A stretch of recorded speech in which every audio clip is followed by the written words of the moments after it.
এই পৌষ মাসটাকে লক্ষ্মী মাস বলা হয়। যারা মায়েরা এসেছেন তাদেরকে বলে রাখি, এই পৌষ মাস থেকে কিছু আচার চালু করুন। এইদিকে এঁঠো হাতে, অনেকে দেখবেন আপনাদের বাড়িতে নয়, প্রায় বাড়িতে দেখে নিয়েছি, জুতো পরেই বাড়িতে, চটি পরেই বাড়িতে ঢুকে গেল, অনাচার। যার বাড়িতে লক্ষ্মীর আশ্রয় করতে চান তাকে বলবো জুতো চটি বাইরে রাখুন, জুতো চটি পরে ভেতরে ঢুকবেন না, শাস্ত্র বলল অনাচার। দুই, অনেকে দেখবেন জুতো পরেই বিছানায় শুয়ে দিচ্ছে, চরম চরম চরম অনাচার। এর মতো অনাচার আর হয় না। আপনি তো পয়সা দিতে এসে এই জায়গাটা ভুলেই গেলেন, আমি যেটা বললাম। আরে বাবা, বয়স হয়েছে, কিছু মনে করো না, যা বলেছো বলেছো। এই দেখেন সবাই লক্ষ্য করুন, এঁঠো হাতে অনেকে দেখবেন জলের বালতি নেড়ে দেয়, এঁঠো হাতে ফ্রিজ নেড়ে দেয়, এঁঠো হাতেই মুছে নিল, ব্যাস হয়ে গেল। নিয়ম হচ্ছে যা কিছু খাবেন একটু হাতে জল নিতে হয়। হিন্দু সনাতন ধর্মে একটা নিয়ম আছে, পবিত্রতা বজায় রাখতে। একটু চা খেলেও বলতে হয় একটু হাতে জল দিন তো, হাতে একটু জল নিন। মায়েরা, বাড়ি যত পরিচ্ছন্ন রাখবেন, যত পরিষ্কার রাখবেন, লক্ষ্মী তত আসবে। আর বাড়ি যত নোংরা রাখবেন, লক্ষ্মী তত দূরে যাবে। লক্ষ্মী মানে কি? সুখ। নারায়ণ মানে কি? শান্তি। লক্ষ্মী মানে টাকা নয়, লক্ষ্মী মানে সুখ, নারায়ণ মানে শান্তি। বাড়িতে লক্ষ্মী পুজো করবেন পৌষ মাসে, একা লক্ষ্মী রাখবেন না, নারায়ণকে সঙ্গে করে রাখবেন। কারণ সুখ হয় দেহে আর শান্তি হয় মনে। সুখ থাকবে দেহে, শান্তি মনে থাকবে না, আপনার লাভ নাই। এই পৌষ মাস থেকে একটা কাজ শুরু করুন। জ্যোতিষ শাস্ত্র বলছে এক বালতি জলে মঙ্গলবার দিন কিছু লবণ নিয়ে নেবেন বাজার থেকে কিনে। বাড়ির যে অন্ধকার জায়গাগুলো, গোটা বাড়িটা পরিষ্কার করবেন মঙ্গলবার দিন, কিন্তু অন্ধকার জায়গাগুলো দেখবেন, বাড়ির যেগুলো অন্ধকার জায়গা সেগুলোতে অলক্ষ্মীর বাস। জ্যোতিষ শাস্ত্র তাই বলছে যে বাড়ির অন্ধকার জায়গাগুলোতে অলক্ষ্মীর বাস। দেখবেন তক্তার নিচে, ছপ্পরের নিচে অন্ধকার জায়গা, বাড়িতে দেখবেন বড় ঝাল হয়ে, কি বলে, ঝুল বলে ওটাকে না, আর কি মাকড়সা জাল বলে। এই সমস্ত যত বাড়িকে পরিষ্কার রাখবেন তত কিন্তু আপনার বাড়ি ভালো থাকবে, লক্ষ্মী আগমন থাকবে। অন্ধকার জায়গাগুলো বেশি করে পরিষ্কার করবেন। মঙ্গলবার দিন কি দিয়ে মায়েরা? লবণ দিয়ে, এক বালতি জলে, দোকান থেকে কিনে, পবিত্র লবণ দিয়ে। রান্না করেছেন ওই লবণটা নয়, দোকান থেকে কিনে। আর দুই, বৃহস্পতিবার দিন এক বালতি জলে একটু কর্পূর নেবেন, ওই কর্পূর মাখানো জল গোটা বাড়িটা পরিষ্কার করবেন, দেখবেন লক্ষ্মীর আগমন অবশ্যই অবশ্যই হবে। এই জন্য এই পৌষ মাসে কিন্তু দেখবেন চাষিবাসী যারা আছেন, চাষি মানুষ, তাদের বাড়িতে কি হয় মায়েরা? ধান পরিপূর্ণ হয়ে থাকে। এই পৌষ মাসে চাষির বাড়িতে ধান আসে, নবান্ন হয় অঘ্রাণ মাসে, হয় না? আর এই পৌষ মাসে সে ধান জড়িয়ে বাড়িতে রাখে, লক্ষ্মীর আটন পাতে। এই পৌষ মাসটা খুব পবিত্র মাস, এই জন্য এই পৌষ মাসকে আমরা সবাই সম্মান দিতে শিখবো। আর একটা কথা আছে, দেখবেন দোকানের দরজাতে দেখবেন লেবু লঙ্কা টাঙানো হয়, যেটা বলে হয় না? এই লেবু লঙ্কা যদি টাঙাতে হয় তাহলে পৌষ মাস থেকে শুরু করুন, লক্ষ্মী মাস থেকে শুরু করুন। যদি যার বাড়িতে, যার দোকানে লেবু লঙ্কা নেই, লেবু লঙ্কা টাঙান। কেন বলুন তো? লেবু হচ্ছে টক, লঙ্কা হচ্ছে ঝাল। অলক্ষ্মীর প্রিয় খাদ্য কি? লঙ্কার ঝাল, মানে ঝাল আর টক। যদি আপনি দোকানের দরজাতে প্রথমে লেবু লঙ্কা ঝুলিয়ে দিন, তাহলে কি করবে? ঝাল আর টক পেয়ে যাবে, লক্ষ্মী বাইরে বাইরেই চলে যাবে। আর বাড়ির ভেতরে গণেশকে কি দেবেন? লাড্ডু দেবেন। লক্ষ্মী কি দেবেন? লাড্ডু দেবেন। ওরা মিষ্টি খেতে ভালোবাসে, লক্ষ্মীকে এবং গণেশকে মিষ্টি দিতে হয়, মিষ্টি খেতে ভালোবাসে। এই যে দোকানে দেখবেন লেবু লঙ্কা টাঙানো হয়, তার একটা যুক্তি আছে। কেন? অলক্ষ্মী ভালোবাসে কি?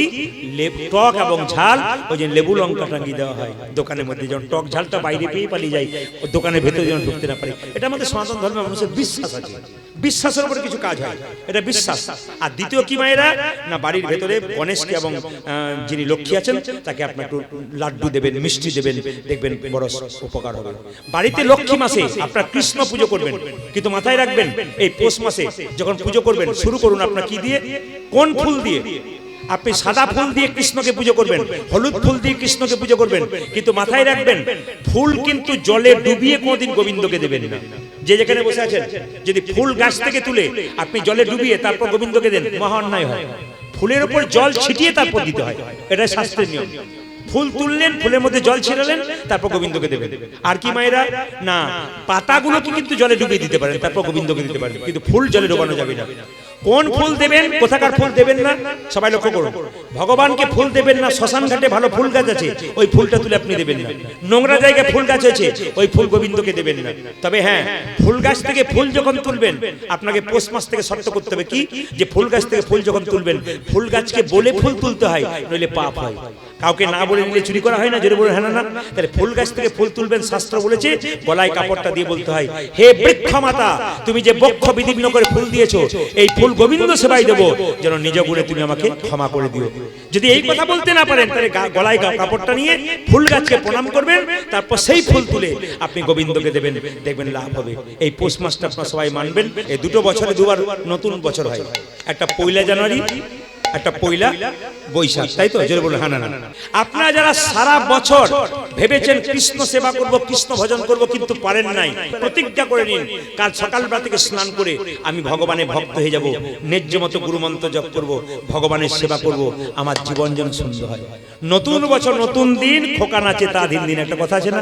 আপনারা নতুন বছর থেকে শুরু করুন, আপনাদের জীবন শৈলী যেন সুন্দর হয়, আপনাদের জীবন কৃষ্ণময় হয়। কিন্তু একটা কথা বলে দিই, পয়লা জানুয়ারিটা যেন জীবনে বিষময় না হয়, অমৃতময় হয়। আপনার ছেলে যখন যাবে বা আপনারা যখন যাবেন, পকেটে একটা করে ছোট্ট শ্রীমদ্ ভাগবত গীতা নিয়ে যাবেন। এটা কিন্তু আপনাদের কিছু অনুরোধ হইল। আমাকে একজন পুলিশ অফিসার খুব সুন্দর কথা বলেছিলেন, প্রদীপ বাবু আপনি তো কীর্তন করছেন, তো আপনার সঙ্গে একটা কথা আছে আমার। বলে কি না, আপনি বাড়িতে আপনি সবসময় সবাইকে গীতা রাখার কথা বলেছেন। গীতা হচ্ছে স্পিরিচুয়াল ব্যাপার, আর একটা ব্যাপার হচ্ছে কি বলুন তো, টেকনিক্যাল ব্যাপার একটা আছে, সেটা কি বলুন তো? আপনাদের কাছে নিবেদন রইল, সেটা যে যে গাড়িতে আপনি যাবেন, যে গাড়িতে আপনার ছেলেকে পাঠাবেন, সেই ড্রাইভারটি যেন নেশা টেশা না করে। এইদিকে দিকে সেই ড্রাইভার যেন আপনার ছেলেকে পাঠালে ওগুলো বিচার না করলে হবে না, সেই জন্য নেশা না করে। এক নম্বর, গাড়ির কন্ডিশন কেমন আছে ওটা কিন্তু দেখতে হবে, মেকানিক্যাল ব্যাপারটাও দেখতে হবে। আর এই কথা মাথায় রাখবেন যে বাড়ি থেকে পিকনিক করতে গেল, এত জোরে গাড়ি চালালো, গাড়ির অবস্থা ঠিক নাই, চাকা খুলে পড়লো, কিন্তু অ্যাক্সিডেন্ট হয়ে গেল, গোটা সংসারটাই বিষাক্ত হয়ে গেল। আমি চাই আপনার ছেলে মেয়ে ভালোভাবে যাক, ভালোভাবে আসুক। জেনে বলুন রাধা রানী কি, শ্যাম সুন্দর কি, মদন মোহন কি, হরিবাসর কি, সাধুগুরু বৈষ্ণব কি। অহংকার যদি কারো ভেতরে একটুখানি হয়, সবার কাছে করজোরে নিবেদন, ভেতরে যদি একবার অহংকার হয়, ওটাকে গোবিন্দের মন্দিরে এসে খুলে দিয়ে চলে যান অহংকারের কাপড়টা আস্তে আস্তে। কেন বলুন তো? যার ভেতরে অহংকার ঢুকেছে, ক্যান্সার রোগের মতো তার অবস্থা। একটা শরীরে যেমন ক্যান্সার ঢুকলে তার যেমন কিছু মনে করবেন না মায়েরা, গোটা শরীরটাই নষ্ট হয়ে যায় দিনের পর দিন। যদি কারো ভেতরে অহংকার ঢুকে যায় তাহলে বুঝে নেবেন আপনি শেষ হয়ে গেলেন, একবার পরিষ্কার। যদি ভেতরে কারো ইগো থাকে, প্রেম বলে আইগো, তোমার ভেতরে ইগো আছে, প্রেম বললো আইগো, আমি আর থাকবো না, ভেতরে অহংকার আছে। একটু মন দিয়ে শুনে নেবেন তাহলে বুঝতে পারবেন। মহাভারতের স্বর্গ আরোহণ পর্ব, এইদিকে যারা মহাভারত পড়েন, স্বর্গ আরোহণ পর্ব। কুরুক্ষেত্রের যুদ্ধ শেষ হবার পর পঞ্চপাণ্ডব যখন জিতে গেল, তখন দেখবেন কত বছর রাজত্ব করেছিল পঞ্চপাণ্ডব, জোরে বলবেন কেউ জানা থাকলে। 36 বছর। সবাই শুনবেন, কুরুক্ষেত্রের যুদ্ধ কৃষ্ণ জিতলো পঞ্চপাণ্ডবকে নিয়ে, 36 বছর রাজত্ব করেছিল পঞ্চপাণ্ডব। হঠাৎ কৃষ্ণ যখন 125 বছর বয়সে দেহ রাখলেন, যুধিষ্ঠির মহারাজের মনে বৈরাগ্য এলো, আর সংসারে থেকে কি লাভ আছে, এবার চলে যাব বানপ্রস্থে, আর থাকবো না। রাজা যুধিষ্ঠির গেলেন, পেছনে গেলেন কে? ভীম। তারপর গেলেন কে? অর্জুন। তারপরে গেলেন কে? নকুল। তারপর গেলেন কে? সহদেব। পঞ্চপাণ্ডব। সাথে গেলেন কে? তাদের স্ত্রী দ্রৌপদী। ভালো করে শুনবেন। আর তাদের সঙ্গে একটা কালো কুকুর গিয়েছিল, মনে রাখবেন কথাগুলো। তাদের এই যে হরে কৃষ্ণ, ক্যামেরাম্যান শব্দ নেই, তাদের সঙ্গে একটা কালো কুকুর গিয়েছিল। তো যেতে যেতে লোহিত সাগরে গিয়ে অর্জুন তার ধনুষটাকে ফেলে দিলেন। অর্জুনের আরেক নাম ছিল গুড়াকেশ। দেখবেন যে ঘুমকে জয় করতে পারে সে হলো গুড়াকেশ। ঘুমকে, এই যে আস্তে বাবা,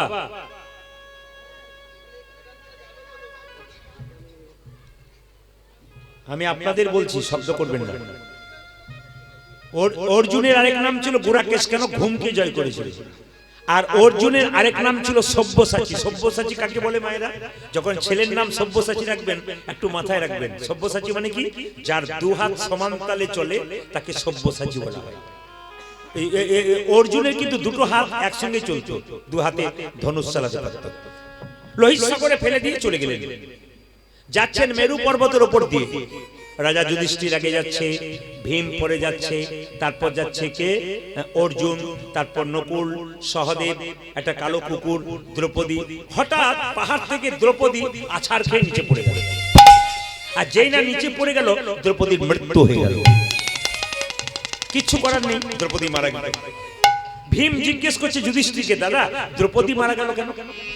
কি এমন পাপ করেছিল? স্বর্গারোহণ যাচ্ছে, স্বর্গে যাচ্ছে, হঠাৎ নিচে পড়ে গেল কেন, মারা গেল কেন? শুনে নেবেন কথাগুলো, খুব দামি যুক্তি আছে, শিক্ষা আছে। তখন যুধিষ্ঠির মহারাজ বলল, আমরা পঞ্চপাণ্ডব হচ্ছে দ্রৌপদীর স্বামী। কিছু মনে করবেন না মায়ের, অপরাধ নেবেন না। সমাজে যদি একজন স্ত্রী থাকে আর দুজন স্বামী থাকে, যদি সেই স্ত্রী কোনো ক্রমে দুজন স্বামী থেকে যায়, দুজন স্বামীকে কিন্তু সমানভাবে ভালোবাসতে হবে, এটা কর্তব্য।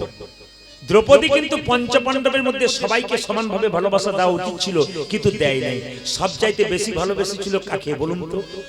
হ্যাঁ, আপনার দক্ষিণ চব্বিশ পরগনা, উত্তর চব্বিশ পরগনা যারা আছেন তারা কিন্তু এই সমস্ত ব্যাপার খুব পাকা, এ বলবার আগে উত্তর দিতে পারে। অন্যান্য জেলাতে কিন্তু হাঁ করে তাকিয়ে থাকে যে এরপর কি বলবে তাই দেখি। আবার ভক্ত যারা যারা পড়াশোনা করেন তারা বলে দেয় কে অর্জুনকে বেশি ভালোবেসেছিল। দ্রৌপদীর এই যে দ্বিচারিতা, একজনকে ভালোবাসা বাকি জনকে অতটা ভালোবাসা নয়, এই অহংকারের জন্য দ্রৌপদী কিন্তু নেতাই গৌর হয়ে গেল। এই এখানে একটা শিক্ষা আছে, বাড়ির যিনি মালিক হবেন তাকে ভালোবাসতে হবে প্রতিটি পরিবারের সবাইকে সমান তালে। যদি আপনি ভালোবাসা কাউকে বেশি দেন, কাউকে কম দেন, তাহলে আপনি অপরাধ করছেন। অনেক ছেলেরা বলে, আপনি যে মা বলেন, মায়ের কথা বলেন, আমার মা বড়জনকে ভালোবাসে, আমাকে বেশি ভালোবাসে না। ভুল করছে আপনার মা, ভুল করছে। কিন্তু আপনার একটা কর্তব্য আছে, কেন আপনার মা আপনাকে জন্ম দিয়েছে, আপনার কর্তব্য আপনি পালন করুন। যা করেছে করেছে, আপনি কর্তব্য পালন করুন। হরে কৃষ্ণ। হঠাৎ করে দেখা গেল মায়েরা, সহদেব মারা গেল। সহদেব আছাড় খেয়ে পড়ে গেল, সহদেবের পর মারা গেল। যুধিষ্ঠিরকে জিজ্ঞেস করছে ভীম, আচ্ছা সহদেব মারা গেল কেন? বলে সহদেব একটা অহংকার ছিল, কি জানেন? সহদেবের জ্ঞানের অহংকার ছিল। ও ভাবতো আমি সবচেয়ে বড় জ্ঞানী, আমার মতো পণ্ডিত আর কেউ নেই। এই পৃথিবীতে যারা বাস করছেন মানুষ রূপে, যদি বড় বড় পণ্ডিত রূপে নিজেকে মনে করেন আমি পণ্ডিত, আমি বেশি জানি, এ আমার চাইতে কম জানি, আপনি ভুল করছেন। কেন বলুন তো? অহংকার পতনের মূল। মনে কেন করো বিদ্যার গৌরব, স্মৃতি শাস্ত্র ব্যাকরণ, নানা ভাষা আলোচন, বৃদ্ধি করি যশের সৌরভ। কিন্তু দেখো চিন্তা করি, যদি না ভজিলে হরি, বিদ্যা তব কেবল গৌরব। রাধে রাধে। অহংকার চলবে না, পতনের মূল। বিদ্যার অহংকার করা যাবে না। কিছুক্ষণ পরে নকুল মারা গেল। এদিকে নকুল আশা খেয়ে পড়ে। আসলে নকুল একটা অহংকার ছিল, নকুল দেখতে খুব সুন্দর ছিল।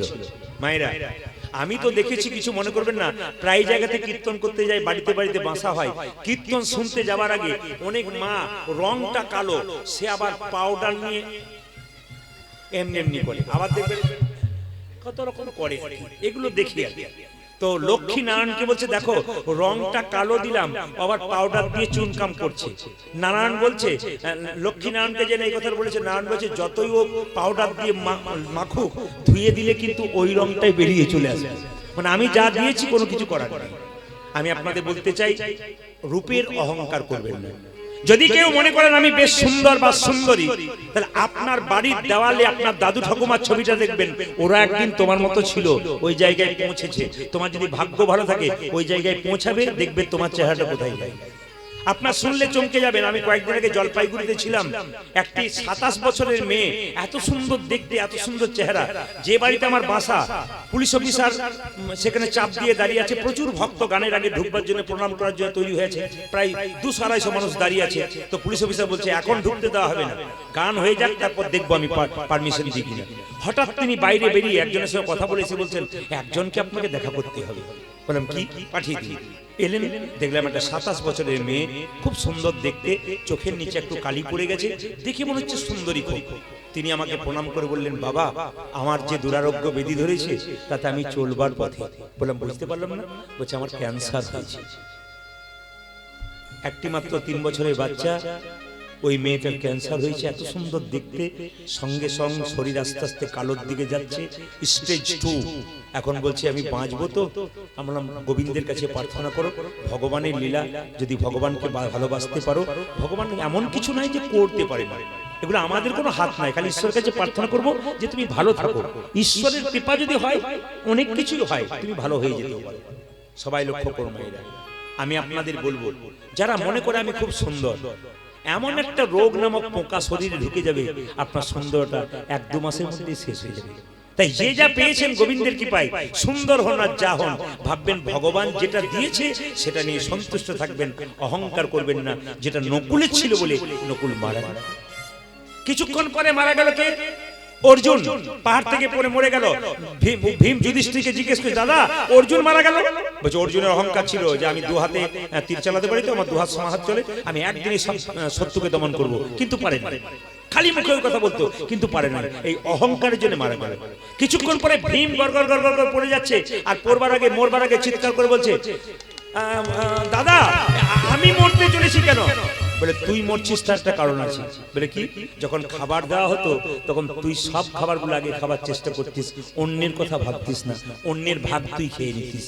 আমি আপনাদের বলতে চাই, যদি মনে করেন যে ভাগ সমানভাবে, কিছু মনে করবেন না, ভাইয়ে ভাইয়ে ভাগ যদি সমানভাবে পান, আর সেই ভাগ যদি কেউ কারো চুরি করে নেয়, আপনি ভাববেন আমি বড় লোক হলাম, আপনি প্রথম ঠকলেন। কেন? আপনি অসুখী হবেন, যিনি কম পেয়েছেন উনি সুখী হবেন, আর যিনি লোকে নিয়ে নিয়েছেন উনি প্রথম দুঃখী হবেন। এটা আমরা বুঝি না, এই জায়গাটা আমাদের ভুল। নিয়ে নিলেই শান্তি না, এই জায়গাটা আমাদের ভুল। যা দিয়েছেন গোবিন্দ তাই নিয়ে সন্তুষ্ট থাকলে, কেউ যদি নিয়েছে চালাকি করে ঠকিয়ে, নিয়ে নিক, ঠকালে ও ঠকবে, আপনি ঠকবেন না, আপনি এগিয়ে যাবেন। সবাই লক্ষ্য করুন, কিছুক্ষণ পরে যুধিষ্ঠির মহারাজকে নিয়ে যাওয়ার জন্য ইন্দ্রদেব রথ এনেছেন। যুধিষ্ঠির মহারাজ বলছেন, আমি যদি যাই স্বর্গে, তবে আমার সঙ্গে যে কুকুরটা এসছে ওই কুকুরটা যাবে, নইলে আমি যাবো না। সঙ্গে সঙ্গে ইন্দ্র বলল, না না, কুকুরে যাওয়ার কোনো অধিকার নেই, আপনি যাবেন। যুধিষ্ঠির মহারাজ, আপনাকে যেতে হবে। বলে না, তাহলে আমি যাবোই না, কুকুরটাকে নিয়ে যাবো। সঙ্গে সঙ্গে কুকুরটা নিজের রূপ ধারণ করলেন। আসলে কুকুরটা ছিল ধর্ম। তিনি বললেন, আমি তোমার পেছন পেছন কুকুর রূপে ধারণ করে এলাম, দেখলাম সত্যি তুমি ধর্মরাজ যুধিষ্ঠির, তোমাকে সশরীরে তুমি স্বর্গে আরোহণ করবে। সত্য যদি থাকে, ভালোবাসা যদি থাকে, পবিত্র যদি থাকে, সেই মানুষ কিন্তু এক জায়গায় যায়। আমাদের মধ্যে দুর্নীতি, অন্যায়, অত্যাচার দিনের পর দিন বাড়ছে বলে আমাদের সুখ নাই, শান্তি নাই। পবিত্রভাবে জীবনযাপন করুন, ভগবানের চরণে সঁপে দিন, দেখুন আপনার জীবনে একটা পরিবর্তন হয়ে যাবে। এই জগতের বন্ধুত্ব আর ভগবানের বন্ধুত্ব দুটোর মধ্যে তফাৎ আছে। আপনি কাউকে বন্ধুত্ব করবেন যাচাই না করেই বন্ধু করে দেন, কিন্তু কৃষ্ণ যাকে বন্ধু করে তাকে যাচাই করে বন্ধু করে। যারা কীর্তন শুনছেন তারা একবারে শব্দ না করে মন দিয়ে শুনে নিন, লাভ আছে। বন্ধুত্ব হচ্ছে যে সুখে দুঃখে সমান থাকবে। মানে সুখের সময় দেখবেন অনেক বন্ধু জোটে, দুঃখের সময় দেখবেন বন্ধু নাই, সরে যায়। একটা প্রমাণ দেখুন, আপনি যখন ছেলের বিয়ে দেবেন তখন দেখবেন ছেলে যখন বিয়ে করতে যাবে বরযাত্রী কিন্তু আগে আগে যাবে। জোরে বলুন হ্যাঁ না না। বর যায় পেছন পেছন, বরযাত্রী যায় আগে আগে। কেন বলুন তো? আনন্দের দিন খাবে দাবে, আনন্দ করে বাড়ি আসবে, তোমার যা হবে হবে। আর যখন আপনি মারা যাবেন আপনার মৃতদেহটা আগে আগে যাবে, আর আপনার আত্মীয় স্বজন বন্ধু বান্ধব আপনার পেছন পেছন যাবে। এর থেকে কি শিক্ষা দিলেন? দুঃখের দিনে মানুষ পেছনে থাকে, আর সুখের দিনে মানুষ আগে থাকে। এই জন্য আপনাদের কাছে নিবেদন রইল, সুখে দুঃখে সমান থাকবেন, তবে বন্ধুত্ব বজায় থাকবে। আমি একটা প্রমাণ দিই। আমার পাশের বাড়িতে একটা ছেলের 18 তারিখে বিয়ে গেল, এইদিকে 18 অগ্রহায়ণ। তো ছেলেটি বলছে, বাবা আমি সামনে বসে আছি, বলছে সন্ধ্যে 7টা বাজছে। ওর বাবাকে বলছে, বাবা আমার বিয়েতে 7 জন বন্ধু আমার খুব অন্তরঙ্গ, খুব প্রাণের, এদেরকে নিমন্ত্রণ করতে হবে। বাবা বললো ঠিক আছে, কোনো অসুবিধা নেই, তুই নাম্বারগুলো দে, তোর কত প্রাণের বন্ধু একবার পরীক্ষা করে দেখবো। তো বাবা কি করলেন সবাই লক্ষ্য করুন, বাবা যেই না 9টা বাজছে অমনি সব বন্ধুগুলোকে ফোন করলো, একবার আয় তো, আমাদের খোকনের বিরাট বিপদ, হসপিটালে নিয়ে যেতে হবে। 7 জনের মধ্যে 3 জন এলো আর 4 জন অজুহাত দেখিয়ে সরে গেল। তখন ছেলেকে বাবা বলল, দেখ এই 3 জন তোর প্রাণের বন্ধু, শুধু সুখে নয় দুঃখের দিনে তোর কাছে প্রাণ দিতে এসেছে। তাই বন্ধুত্ব পরীক্ষা হয় কখন মায়েরা? সুখের দিনে নয়, দুঃখের দিনে বোঝা যায় কে কার কতখানি বন্ধু। উৎসবে ব্যসনে চৈব, মানে সুখে যেমন দুঃখে তেমন। এইদিকে রাজনৈতিক পরিস্থিতি যখন দেশে দেখা দেয়, রাজনীতির দুর্বলতা যখন দেখা যায়, রাজনীতির পরিস্থিতি খারাপ দেখা যায়, তখন যেন বন্ধু বন্ধু না সরে যায়। আমি এই রাজনীতি দলে আছি, ওই রাজনীতি দলে আছে, এই নিয়ে যেন বন্ধুত্বের ফাটল না বাঁধে, এটা আমার নিবেদন রইল। কেন বলুন তো? রাজনীতি থাকবে ব্যালট বক্সে আর বন্ধুত্ব থাকবে হৃদয় মাঝে। রাত্রি 12টার সময় আপনি বিপদে পড়েছেন, কেউ আপনাকে বাঁচাতে আসবে না, আপনার পাশের বাড়ির বন্ধুই কিন্তু বাঁচাতে আসবে। তাই গ্রামে গ্রামে, পাড়ায় পাড়ায় সম্পর্কটা ভালো করব। রাজনীতি ব্লাড বক্স, বক্সের মধ্যে, কিন্তু আপনার প্রেম বা ভালোবাসা ভক্তি সব কিন্তু হৃদয় মাঝে। আর কি দুর্ভিক্ষের সময় যেন এক থাকা যায়, এরাই বন্ধু। কলকাতা গেছে কাজে 2 জন বন্ধু, দুর্ভিক্ষ দেখা গেছে খাবার নাই, মাত্র 1খানা রুটি পেয়েছে দোকান থেকে কিনতে, দুজনে অর্ধেক অর্ধেক করে ভাগ করে খেলো, ইনি হচ্ছেন বন্ধু। দুর্ভিক্ষে শ্মশান ঘাটে যখন আত্মীয় স্বজন মারা গেল, তখন সে যখন যাচ্ছে তার সঙ্গে তার বন্ধু প্রাণপণ দিয়ে আগে আগে যাচ্ছে, ইনি হচ্ছেন বন্ধু। কৃষ্ণ সুদামার বন্ধুত্বটা একটু আপনাদের বলে যাই মায়েরা। এই কৃষ্ণ সুদামার বন্ধুত্ব একটু আপনাদের বলবো, যে যেখানে বসে আছেন একটু মনোনিবেশ করে শুনবেন। কৃষ্ণ সুদামা জন্মগ্রহণ করেছিল কোথায়? বৃন্দাবনে। দেখুন, বৃন্দাবনে যার মৃত্যু হয়, বৃন্দাবনে যার জন্ম হয়, তার ভাগ্য ভালো। আপনি কি ভাবছেন ওই বৃন্দাবন? না, যেখানে যেখানে হয় হরির নাম সংকীর্তন, নিত্য নবদ্বীপ, নিত্য বৃন্দাবন, এইটাই নবদ্বীপ, এইটাই বৃন্দাবন। যদি এখানে কারো মৃত্যু হয়, এতেও কিন্তু নবদ্বীপ বৃন্দাবনে মৃত্যু হয়। জন্ম কোথায়? যেখানে যেখানে হোক, কিন্তু মৃত্যুটাও যেন ভালো জায়গায় হয়, এটা যেন আমরা চাই। সুদামা জন্মগ্রহণ করলো কোথায়? সবাই লক্ষ্য করুন। এই যে একটা ভাব, তার মানে কি, একটা ছেলে যদি পড়াশোনা করতে বসে, সেই সময় মা যদি বলে এসে আয় খেয়ে নে, ও যদি একবার খেয়ে নেয়, ও লেপ খুঁজবে না পড়া খুঁজবে? যে কোনটা খুঁজবে?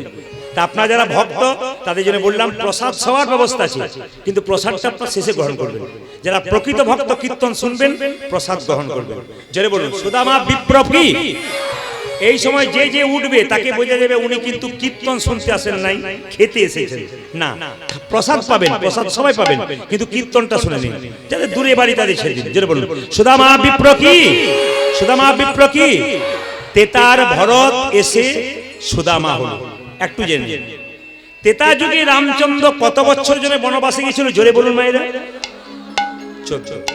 আচ্ছা আচ্ছা, এবার সবাই বলুন, তেতা যুগে রামচন্দ্র 14 বছরের জন্য বনবাসে গেল, কেন 12 বছরের জন্য গেল না? কেন 16 বছরের জন্য গেল না? কার জন্য গেল বলুন তো? কৌশল্যা, কৈকেয়ী না সুমিত্রা? জোরে বলুন। কৈকেয়ীর জন্য। তো কেন গেল না? আসলে 14 বছর, 12 বছর মানে এক যুগ। আমাদের সমাজে কেউ যদি 12 বছরের জন্য বাইরে চলে যায়, তাকে কিন্তু মৃত বলে ঘোষণা করা হয়। তার সাধ্য কাজ করানো যেতে পারে। যারা বলুন হ্যাঁ না। আপনাদের দিকে চালু আছে কিনা জানি না, শাস্ত্রের নিয়ম অনুযায়ী হিন্দু ঘরে সব চালু থাকবে। এই জন্য কই এমন ভাবে চাইলো যে 12 বছর পেরিয়ে যাবে, আমার ছেলে রাজা হয়ে যাবে, 14 বছর হলে তো আর রামচন্দ্রকে খুঁজেই পাওয়া যাবে না। এই ভাবনা চিন্তা করে তিনি 14 বছরের বনবাস চাইলেন। ভরত হলো তেতা যুগের রামচন্দ্র, ভরত হলো দাপরে সুদামা। কেন হলো একটু দেখুন। রাজা দশরথ একবার যুদ্ধে গিয়েছিল মা, তো যুদ্ধে যাওয়ার পরে তার আঙ্গুলে একটা বিরাট বড় ঘা হয়েছিল, ক্ষত। সবাই থাকার জন্য।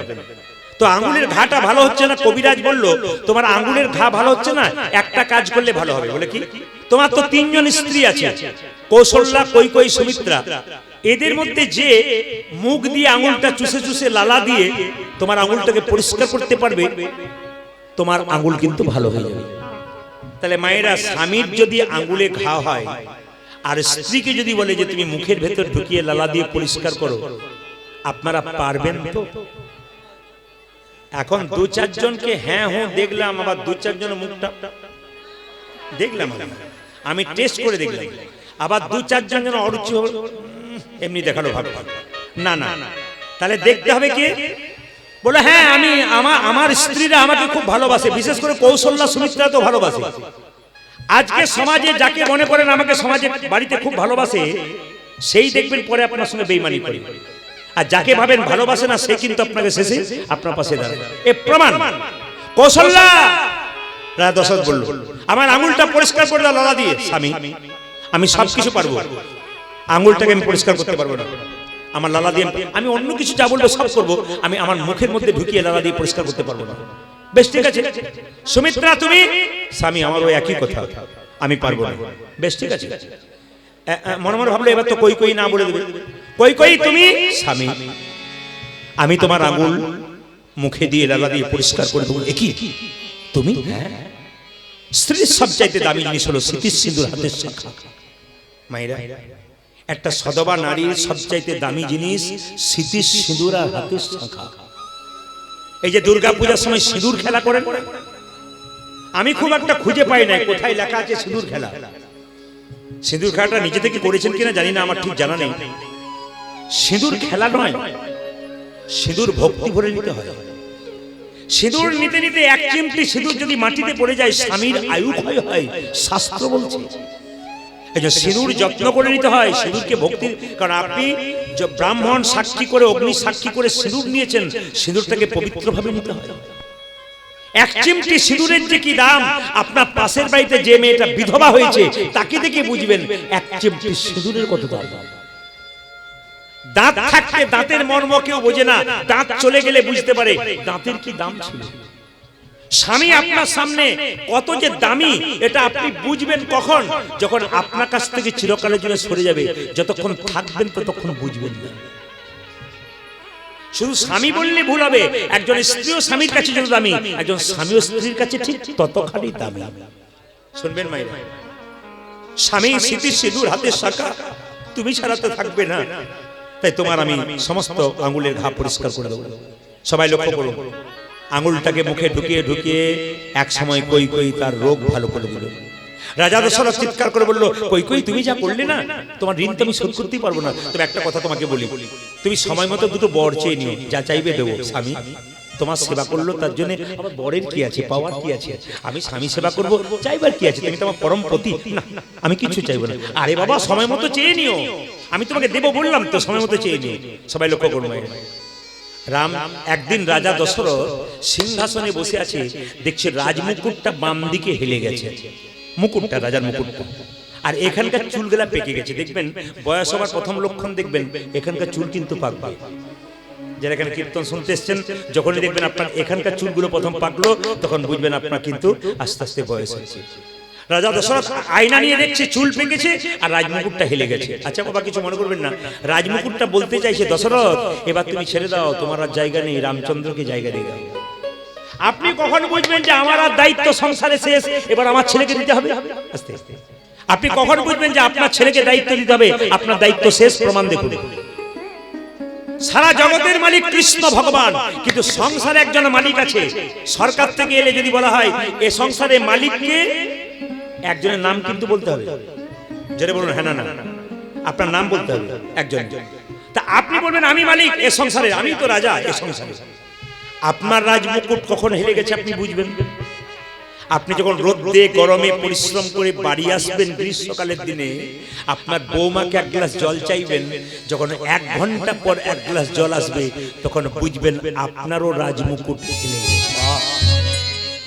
আপনি যখন সংসারে থাকবেন, ছেলে বড় হলো, মেয়ের বিয়ে দিয়েছেন, ছেলের বিয়ে দিয়েছেন, আপনি কিছু চাইছেন সংসারকে, আপনাকে যখন 1 ঘন্টা পর দিচ্ছে, তখন বুঝবেন সংসারে আমার দাম কমে গেল, আর সংসার আমাকে চাইছে না।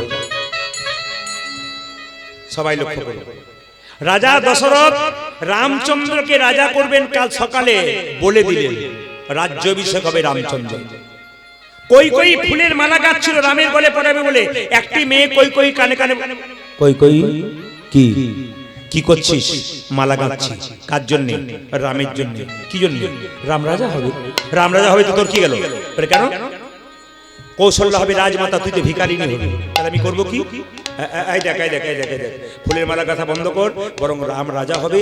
তুই আজকে রাত্রিবেলায় বিছানায় শুয়ে দিবি, সকাল পর্যন্ত উঠবি না। সকালে সবাই যখন আনন্দ করবে তুই মুখ লুকিয়ে কাঁদবি, রাজা দশরথ তোর কাছে ছুটে আসবে যে হ্যাঁ গো তুমি আমার জন্য এত করলে, তুমি কাঁদছো কি চাও? তুই তখন সেই দুটো বর চেয়ে নিবি, একবারে রামচন্দ্রের 14 বছরের বনবাস, একবারে পুত্র ভরতের সিংহাসন। বলুন তো মায়েরা, কানের মধ্যে যে 20 মন্ত্র দিল ওই মেয়েটির নাম কি? জোরে বলুন। এমন ভাবে বলছেন যে আপনাদের পাড়ার মেয়ে বলে বলবেন। না না, মন থোড়া সব পাড়াতে আছে না, কি বলছেন? এই যে দেখেন, কেউ যদি 20 খায়, 20 খেলে হসপিটালে গেলে বাঁচবার চান্স আছে। কানে যদি কেউ 20 নেয়, গোটা সংসারটাই নষ্ট হয়ে যেতে পারে। ওই জন্য মায়েদেরকে বারবার বলবো, সংসার নিজের করুন, কিন্তু কারো কথায় কান দেবেন না। কানে যদি 20 নেন কারো কথা, তাহলে কিন্তু আপনার সংসার নষ্ট হয়ে যাবে। আপনি অমৃত নামক হরিনাম নিন, আপনার সংসার ভালো হবে। দেখবেন মায়েরা, আপনার বৌমা সংসার ভালোই চালাচ্ছিল, খুব সবাইকে ভালোবেসে, পাশের বাড়ির মেয়েটি কানে 20 মন্ত্র দিল, তোর এত খাটাখাটনি কি দরকার আছে? মোর বিশেষে বুঝবি মজা, ওরা বসে বসে খাচ্ছে। তার মানে কি? আপনাকে 20 মেরে দিল। আমি আপনাকে বলবো, সংসার আপনার, কেউ ভেঙে দেবে আপনি চাইবেন না। নিজের সংসার গোছান, কৃষ্ণ ভজন করুন, সবাইকে ভালোবাসতে শিখুন, সংসার ভালো ভাববে। সবাই লক্ষ্য করুন, যেই না রাজা দশরথ এসে দেখলো রাম রাজা হবে, আর কই কই কই বালিশে মুখ। ঠিক ব্যাপার, তুমি কাঁদছো কেন? কি হয়েছে? স্বামী, আমি দুটো বর চাই। তা কান্নার কি আছে? আনন্দের দিন, তুমি যা বর চাইবে তাই দেবো। দেবে? বলে হ্যাঁ। আরে বললাম তো যা। তবে দাও। কি? একবারে রামচন্দ্রের 14 বছরের বনবাস, একবারে পুত্র ভরতের সিংহাসন। রাজা দশরথ চিৎকার করে বলল, কই কই, তুমি যদি আমার চাইতে ছোট না হতে আমি তোমার পা ধরে কাঁদতাম। তুমি আমার রামকে বনবাসে পাঠিয়ে দিও না। রাম আমার বড় ছিল, আমার হৃদয়, সে যদি চলে যায় আমি মারা যাবো, আমি প্রাণে বাঁচবো না। কোনো কথা শুনলো না। কই কই রামচন্দ্রের 14 বছরের বনবাস হবে। রামচন্দ্র সব জানতে পেরেছে। কই কইকে বললে, মা তুমি ভালোই করেছো, তুমি বনবাসে পাঠালে কত ভক্ত আমার জন্য অপেক্ষা করে আছে, কত মুনি ঋষি হেট মুন্ডে ঊর্ধ্বপদে অপেক্ষা করছে আমার কৃপা পাওয়ার জন্য, তোমার জন্যই তুমি সব পেলাম। যখনই কৌশল্যা মা ডেকে বলছে, রাম তুই তো 14 বছরের জন্য বনবাসে চললি, এক বাটি দুধ খেয়ে যা। এক বাটি দুধ যে না কৌশল্যা যে দিচ্ছে রামচন্দ্রকে, কই কই জোর করে গিয়ে দুধের বাটিটা হাত থেকে। রামচন্দ্র বলল, মা তুমি অন্যায় করে ফেললে, যা করেছিলে, এখানে একটা বিরাট অন্যায় করলে, তার জন্য তোমাকে কষ্ট ভোগ করতে হবে। রামচন্দ্র 14 বছর জেলে বনবাসে চলে গেল। ভরত ছিল মামার বাড়িতে, যখন ছুটে এলো কই কইকে বলল, মা তোমার জন্য আমার দাদা রামচন্দ্র বনবাসে গেছে, আমি তোমাকে বন্দী করে রাখলাম। মা যদি মায়ের মতো না হয়, সেই মাকে ত্যাগ করা যায়। তেতা যুগে কই কইকে ত্যাগ করেছিল ভরত। বাবা যদি বাবার মতো না হয়, সেই বাবাকে ত্যাগ করা যায়। ভক্ত প্রহ্লাদ হিরণ্যকশিপুকে ত্যাগ করেছিল। গুরু যদি গুরুর মতো না হয়, সেই গুরুকে ত্যাগ করা যায়। বলি রাজা শুক্রাচার্যকে ত্যাগ করেছিল।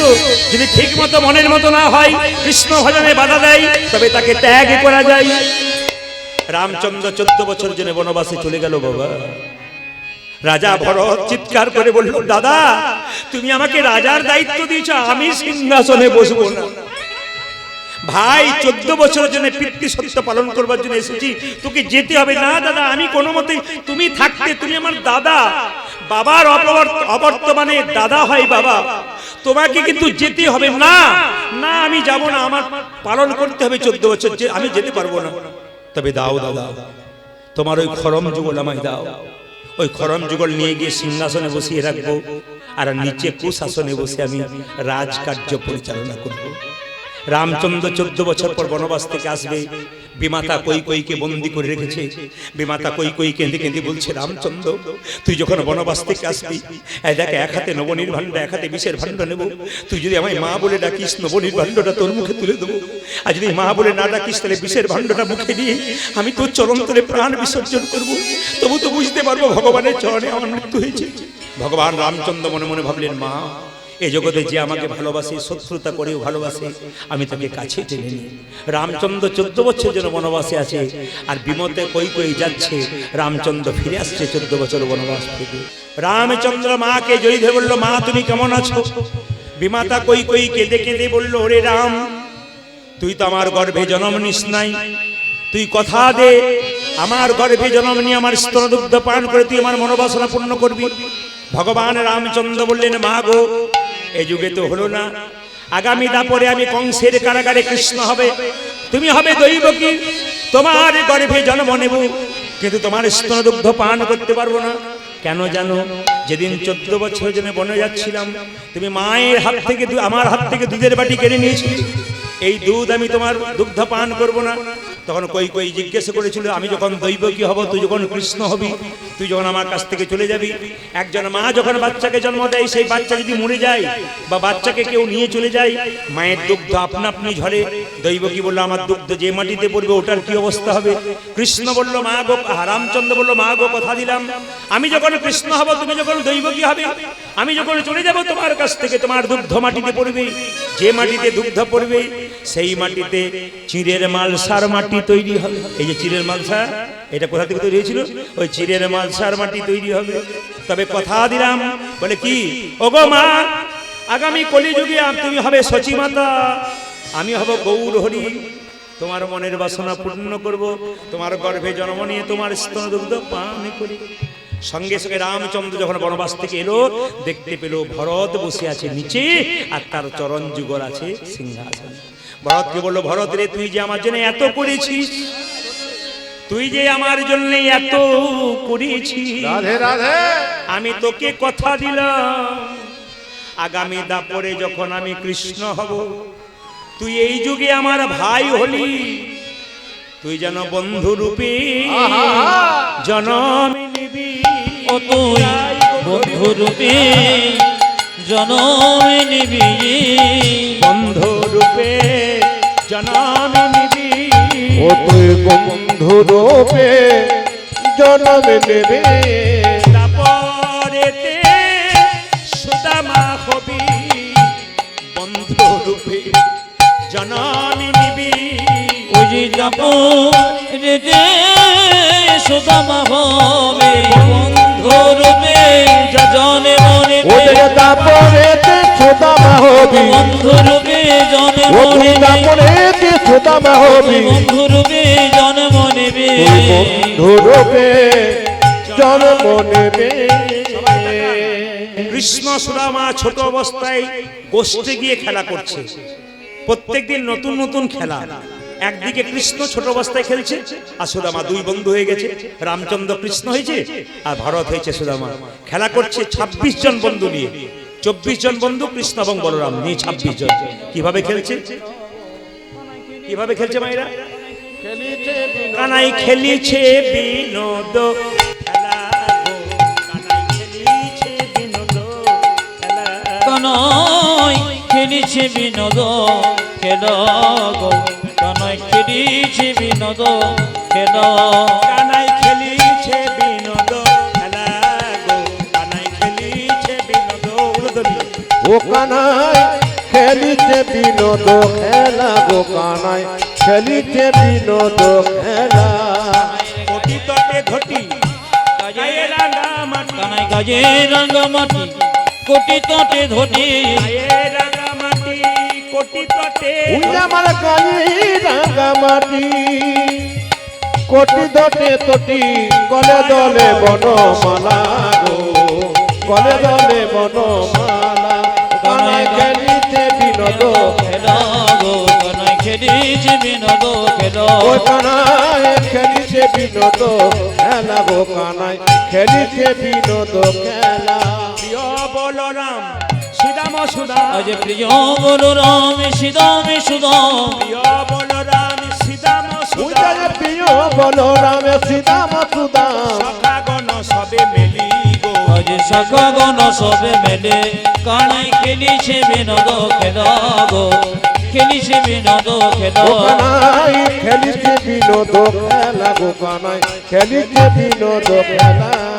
নতুন খেলা খেলবো, কি খেলবো মোরা নতুন খেলা, খেলিব মোরা গান্ধী জোড়া, খেলবো মোরা নতুন ওরা খেলা, যে খেলেব মোরা নতুন খেলা, কাঁধে করা আর কাঁধে চড়া, খেলবো মোরা নতুন ওই দেখি কাঁধি কোনা জানি কাঁধে চড়া, খেলিব মোরা নতুন খেলা, আরে কাঁধে চড়াই আর কাঁধে আজ করা, খেলিব মোরা নতুন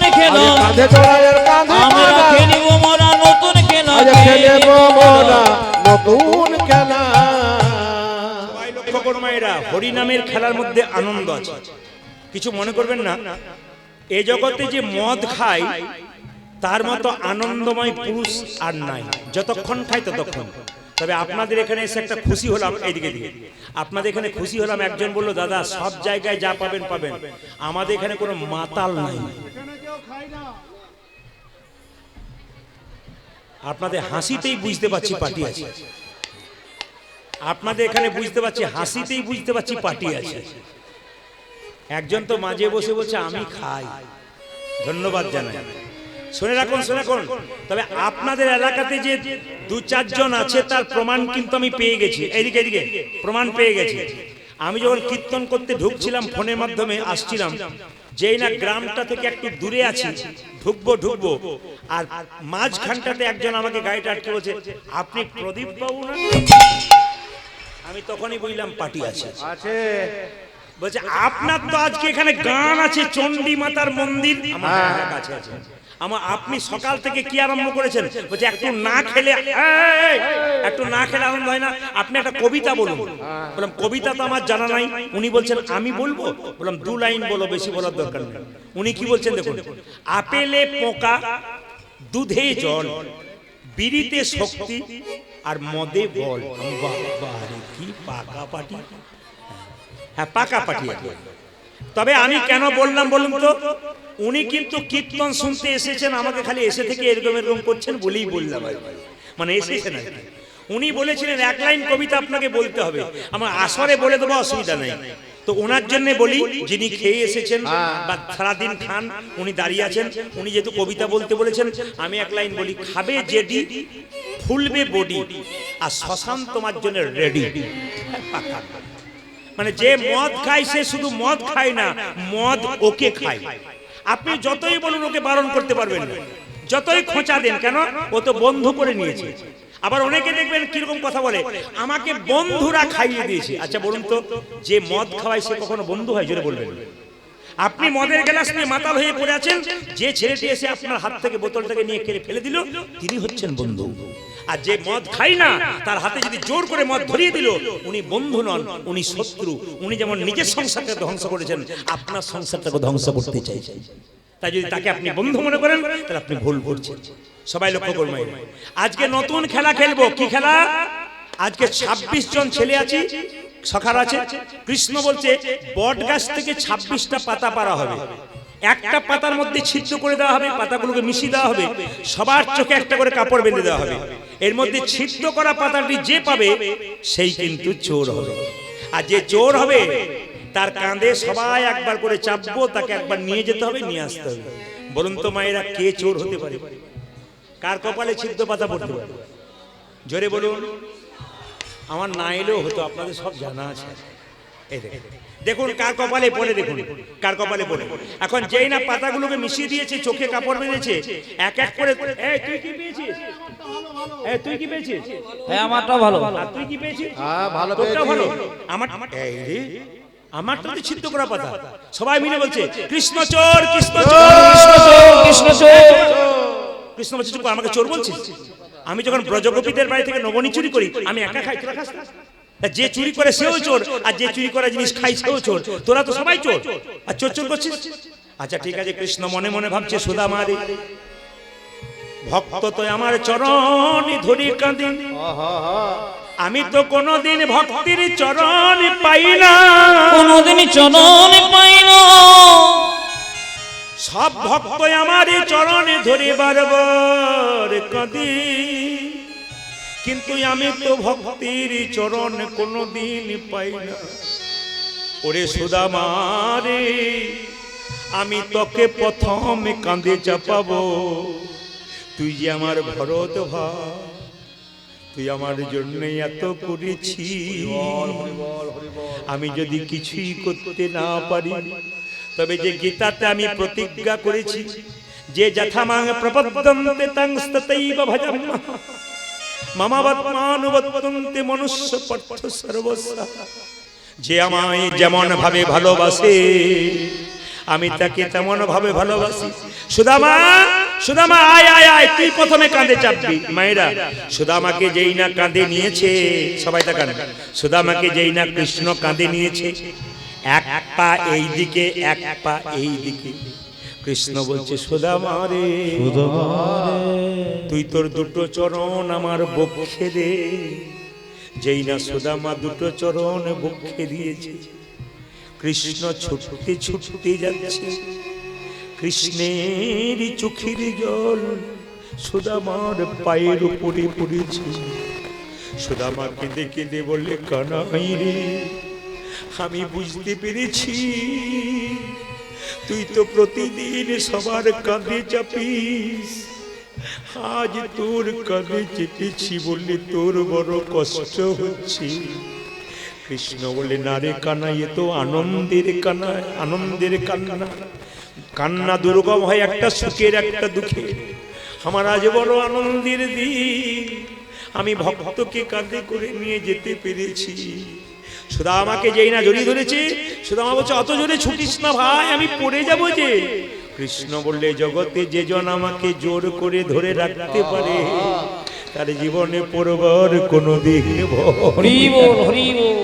ভগবান বললেন, আমাকে যে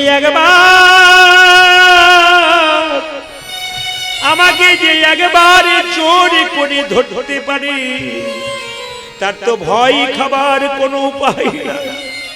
এ জগতে কোনো ভক্ত যদি কোনো দিকে না তাকিয়ে আমার চরণে স্মরণে করে, তার জীবন ধন্য হয়ে যাবে। সুদামা কৃষ্ণ কাহা, কৃষ্ণ সুদামাকে কাঁধে নিয়ে যাচ্ছে। সুদামা রে লইয়া কৃষ্ণ ছুটিতে লাগিলা, হরি সুদামা রে লইয়া কৃষ্ণ ছুটিতে লাগিলা, সুদামা রে লইয়া কৃষ্ণ ছুটিতে লাগিলা। ও যদি সুদামা রে লইয়া কৃষ্ণ ছুটিতে লাগিল, পঙ্কয়াম্ব বৃক্ষ তলে আসিয়া দাঁড়ালা, আজি পঙ্কয়াম্ব বৃক্ষ তলে আসিয়া দাঁড়ালো, পঙ্কয়াম্ব বৃক্ষ তলে আসিয়া দাঁড়ালা। ওই একটা প্রক্ষয়াম্ব বৃক্ষ তলে আসিয়া দাঁড়ালো। তুই দাঁড়া ভাই দাঁড়া, ও তুই দাঁড়া ভাই, দাঁড়া ভাই, দাঁড়া ভাই দাঁড়া, ও তুই দাঁড়া ভাই, দাঁড়া ভাই, অমন করে ছুটিস না ভাই, দাঁড়া ভাই দাঁড়া ভাই, ও তুই এমন করে ছুটিস না ভাই, দাঁড়া ভাই, দাঁড়া ভাই, অমন করে ছুটিস না ভাই, দাঁড়া ভাই দাঁড়া, ও তুই এমন করে ছুটিস না ভাই, দাঁড়া ভাই, দাঁড়া ভাই। পঙ্কয়াম্ব বৃক্ষ তলে আসিয়া দাঁড়ালো, ওই একটা প্রক্ষয়াম্ব বৃক্ষ তলে আসিয়া দাঁড়ালো। আজি পঙ্কয়াম্ব বৃক্ষ তলে আসিয়া দাঁড়ালো। কানাই দাঁড়া দাঁড়া, বড় খিদে পেয়েছে, ওই দেখ আম গাছ, মিষ্টি মিষ্টি আম পেড়ে খাবো। যেই না মিষ্টি মিষ্টি আম খেলে প্রথমে সুদামা খাচ্ছে। কানাই বলছে, সুদামা তুই খুব চালাক। বলে, কেন? এত সুন্দর পাকা ফল তুই আগে খাচ্ছিস কেন? সুদামা বলছে, কানাই রে, আমি ফলটা আগে খাচ্ছি, তারপর তোকে দিচ্ছি কেন জানিস? কংস রাজা বড় দুষ্টু, যদি ফলের মধ্যে কোনো বিষ মিশিয়ে দেয়, আমি যদি মরে যাই তবে তুই আমাকে বাঁচাতে পারবি ভাই, কিন্তু তুই মরে গেলে তোকে কে বাঁচাবে? দেখুন কত ভালোবাসি কৃষ্ণকে। আমরা কৃষ্ণ নাম করে ভাবি যে আমরা কৃষ্ণকে ভালোবাসি, কিন্তু কৃষ্ণ কত ভালোবাসি। আজকে সত্যি আমি দেখলাম আপনাদের এখানে, আমি খুব খুব আনন্দিত যে আপনারা কোথায় সেবা হচ্ছে, কোথায় কি হচ্ছে এদিকে তাকাচ্ছেন না, একবারে একভাবে কীর্তন শুনছেন। এর থেকে বুঝলাম যে আপনারা একবারে কৃষ্ণকে নিজের মতো মনে করেছেন। যে কৃষ্ণকে নিজের মতো মনে করে সে খাবার কথা চিন্তা করে না, যে কৃষ্ণকে নিজের মতো মনে করে সে তো কৃষ্ণ নামে ডুবে থাকে, তার তো আর কোনো দিকে তাকাবার আই থাকে না। এই জন্য বারবার বলবো, মায়েরা সবাই লক্ষ্য করুন, যে যেখানে বসে আছেন, কৃষ্ণকে ভালোবাসতে গেলে এইরকম করতে হবে। বলে কিরকম? মায়েরা, আগেকার মায়েদের দেখবেন 3টে 4টা করে বাচ্চা হতো, এখন তো হাম দো আর হামারা এক, না কি বলছে? এখন তো পরিবারে হাম দো হামারা এক, আমরা স্বামী স্ত্রী আর আমার একটা, হাম দো হামারা এক। আগে দেখবেন 3টে 4টা বাচ্চা হতো, তো মা গুলো কি করতো? একটা ছেলে উঠোনে খেলতো, একটা বাড়ির ভেতরে, একটা উঠোনের বাইরে। মা কাজ করতে পারতো না, ছেলেগুলো জ্বালাতো। একটা ছেলেকে খেলনা দিত, একজনকে বিস্কুট দিত, একজনকে লজেন্স দিত। কেউ খেলনা নিয়ে ভরে থাকতো, কেউ বিস্কুট নিয়ে ভরে থাকতো, কেউ লজেন্স নিয়ে ভরে থাকতো। কিন্তু ওর মধ্যে থেকে যে ছেলেটা একবার মা বলে কেঁদে উঠতো, মা কিন্তু তাকেই গিয়ে আগে কোলে নিত। ভগবান কাউকে গাড়ি দিয়ে ভুলিয়েছে, কাউকে বাড়ি দিয়ে ভুলেছে, সুন্দরী স্ত্রী দিয়ে ভুলেছে, টাকা দিয়ে ভুলেছে, এর মধ্যে থেকে যে একবার হা কৃষ্ণ প্রাণ গোবিন্দ বলে ডাকতে পারবে, ভগবান একমাত্র তাকেই কাছে টেনে। সবাই তাকান মায়েরা, একবার মা যশোদা কৃষ্ণের মঙ্গলের জন্য যশোমতী কৃষ্ণকে কোলে নিয়ে গেল, কতগুলো প্রদীপ, কতগুলো ঘিয়ের প্রদীপ যমুনার জলে ভাসিয়ে দিচ্ছে। হাজার হাজার প্রদীপ ভক্তরা ভাসাচ্ছে, কিন্তু কৃষ্ণ যমুনার কিনারে দাঁড়িয়ে আছে। যে প্রদীপগুলো কৃষ্ণের পায়ের সামনে যাচ্ছে, কৃষ্ণ সেগুলোকে তুলে তুলে নিয়ে আঁচলে বাঁধছে। যশোমতী জিজ্ঞেস করলো, এত প্রদীপ থাকতে তুই এই প্রদীপগুলো নিলি কেন? বলছে, মা গো, এত এত প্রদীপ সমুদ্রের জলে ভেসে যাচ্ছে, যে প্রদীপগুলো আমার চরণের ধারে ধারে যাচ্ছে, একমাত্র তাদেরকে আমি কাছে কাছে টেনে নিয়েছি। এই সংসার সমুদ্রে আমরা আমার করে কতজন ভেসে যাচ্ছি, কিন্তু ওর মধ্যে যেজন একবার কৃষ্ণের চরণের ধারে ধারে যেতে পেরেছে, নিতাই গৌর হরিবল বলে কৃষ্ণ তাকে কাছে টেনে নিয়েছে। কি সুন্দর যুক্তি দেখুন। হ্যাঁ হ্যাঁ, একটা সুন্দর কথা বলি মায়ের, এই দিয়ে তাকান, মন কিন্তু আপনার এখানে থাকবে, অন্যদিকে থাকবে না। এটা প্রমাণ কি? এগুলো যতগুলো বলছি রামকৃষ্ণদেবের কথা, কিন্তু রামকৃষ্ণদেব বললেন, কিছু মনে করবেন না, রামকৃষ্ণদেব বললেন যে আগেকার মায়েরা খুব গরিব ছিল, তো বড় লোকের বাড়িতে কাজ করতে যেত, নিজের 3 বছরের ছেলেটাকে ধুলোতে ফেলে যেত, এখানে খেলা কর, আমি যাই বাবু বাড়ি কাজ করে আসবো, তোকে খেতে দেবো। নিজের ছেলের জন্য পরের বাড়িতে কাজ করতে যেত, বড় লোকের বাড়িতে গিয়ে ওই বয়সের একটা ছেলে, নিজের ছেলেটা 3 বছর বয়স, আর বড় লোকের বাড়িতে গিয়ে 3 বছরের বাচ্চাটাকে নিয়ে নাচাতো, ঘুরে ঘুরে বেড়াতো, স্নান করাতো, জামা পরাতো, খাওয়াতো। কিন্তু যতই মা বড় লোকের ছেলেকে খাওয়াক আর নাচাক, মন কিন্তু তার ধুলোই পড়া ছেলেটার দিকে থাকবে। আপনার গাড়ি বাড়ি টাকা পয়সা ধন দৌলত যতই থাকুক না কেন, আপনার মন কিন্তু গোবিন্দ চরণে থাকবে। মায়েরা, এভাবে কিন্তু কৃষ্ণ শুধু আমার খেলা শেষ হয়ে গেল। কৃষ্ণ এক সময় কংসকে ধ্বংস করার জন্য মথুরার রাজা হয়ে গেল। মায়েরা, এদিকে তাকাবেন, যেই না মথুরা রাজা হয়ে গেল, আপনাদের কাছে একটা জিজ্ঞেস করা আছে যারা কীর্তন শুনছেন, কৃষ্ণকে কংস কোনো অস্ত্র দিয়ে মেরেছিল? জোরে বলুন, যারা ভাগবত পড়েছে বলুন বাবা, কি মেরেছিল? না। কি দিয়ে মেরেছিল? ঘুষি দিয়ে? না, কৃষ্ণ কংসকে মারেই নাই, কংস কৃষ্ণকে দেখে আঁতকে উঠে মরে গেছিল, হার্ট অ্যাটাক। তাহলে কৃষ্ণের কত পাওয়ার দেখুন। কৃষ্ণকে দেখে কংস মারা গিয়েছিল, শুধু তাই নয়, শুধু কৃষ্ণ একটা ঘুষি দেবার ভান করেছিল, ওতেই কংস মারা গিয়েছিল। কংস নিধন করবার জন্য যখন বৃন্দাবন ছেড়ে মথুরায় চলে গেল, তখন বৃন্দাবনে কে কাঁদছে জানেন? সবাই কাঁদছে, তার সঙ্গে কাঁদছে কে? সুদামা। কেঁদে কেঁদে বলছে, কানাই, তুই আমায় ফাঁকি দিয়ে চলে গেলি ভাই, তুই যে আমার প্রাণের ভাই বন্ধু, তুই চলে গেলে আমি কি নিয়ে বাঁচবো? ওরে বজের কানো রে, কোন দুঃখে তুই রাজা হলি মথুরাপুরে। ওরে ব্রজে কানরে, কোন দুঃখে তুই রাজা হলি মথুরাপুরে। ওরে বজের কানো রে, কোন দুঃখে তুই রাজা হলি মথুরাপুরে। ওরে ব্রজের কানো রে,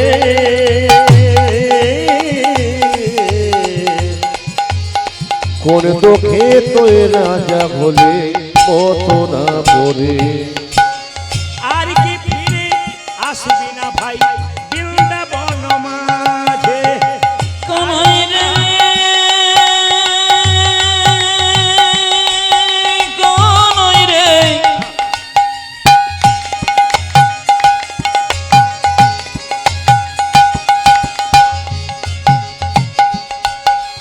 কানাই রে,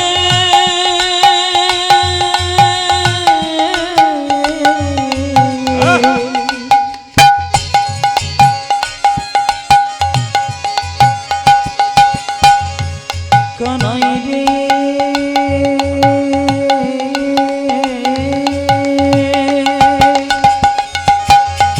আর কি ব্রজে আসবি না বৃন্দাবনে? ওরে আর কি ফিরে আসবি না ভাই বৃন্দাবন মাঝে? উত্তাদে আর কি ভিজে আসবি না শোভা তুই বৃন্দাবনে ব্রজের কাননে কোন দুঃখে তুই কোন দুঃখে তুই রাজা বলে মথুরাপুরে ওরে ব্রজে কাননে কোন দুঃখী তুই রাজা বলি মথুরাপুরে নন্দ রাজা জেলেছে চিতা প্রাণীতে জীবার তরে আজ নন্দ রাজা গেলে চিতা প্রান্তে জীবর তনে রানী লয়ে নবনী ফিরছে দাঁড়ে দাঁড়ে ও নন্দনে লয়ে নবনে ফিরিছে ধরে ধরে নন্দরানী লয়ে নবনী ফিরছে দাঁড়ে উজাজ দাঁড়ে নন্দরানী লইন বনে ফিরছি দাঁড়ি দাঁড়ে বজের কানরে কোন দুঃখে তুই রাজা হলি মথুরাপুরে ওরে ব্রজে কানরে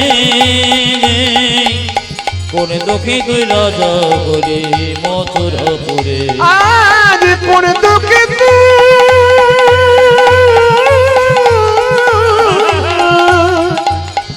রাজা বলি মথুরাপুরে পুরী গণ মায়েরা, আমরা মানুষ হয়ে যা পারলাম না, বৃন্দাবনে কোনদিন গেলে দেখবেন যে গরুগুলো চড়াট করছে একবার চিৎকার করে দেখবেন কানাই, দেখবেন যে গরুটা ঘাস খাচ্ছিল ও ঘাসটা মুখ থেকে ফেলে দিয়ে এদিক ওদিক তাকাবে আমাদের কৃষ্ণ কোন। বৃন্দাবনের গাভীগুলো কৃষ্ণ চিনতে পারলো, লজ্জার ব্যাপার আমরা চিনতে পারলাম না।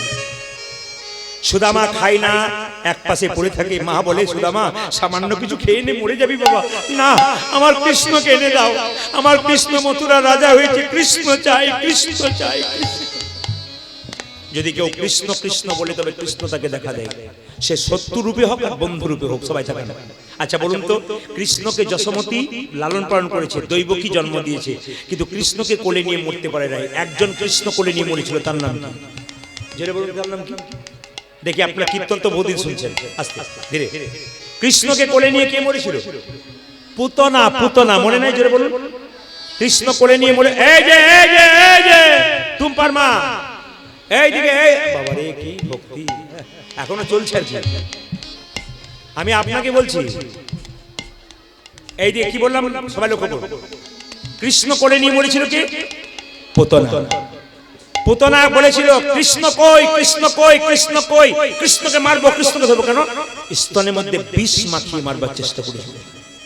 যেই না কৃষ্ণ কোলে যখন ছিল পুতনার, যখন পুতনার স্তনের মুখটা দেবে, তখন কিন্তু কৃষ্ণ পুতনার তাকানি দেখে কৃষ্ণ কিন্তু চোখটা মুজে দিয়েছিল। অনেকে বলছে তাহলে কৃষ্ণ ভয় খেয়ে গেছে। জগতের মালিক কৃষ্ণ কখনো ভয় খায়? পুতনার দিকে তাকিয়েছিল, হঠাৎ পুতনাকে দেখে চোখ দুটো মুজলো। কেন? পুতনা, তুমি তো মা হয়ে এসেছো, স্তনে বিষ মাখাও আর অমৃত মাখাও, তুমি তো মা হয়ে এসেছো, তোমাকে কোথায় জায়গা দেবো, স্বর্গে না নরকে? পুতনার স্তনদুগ্ধে যে না টান মেরেছে জোরে কৃষ্ণ, পুতনা প্রাণ বেরোবে, তখন পুতনা একটা আহ্বান, দেখুন শেষ আহ্বান।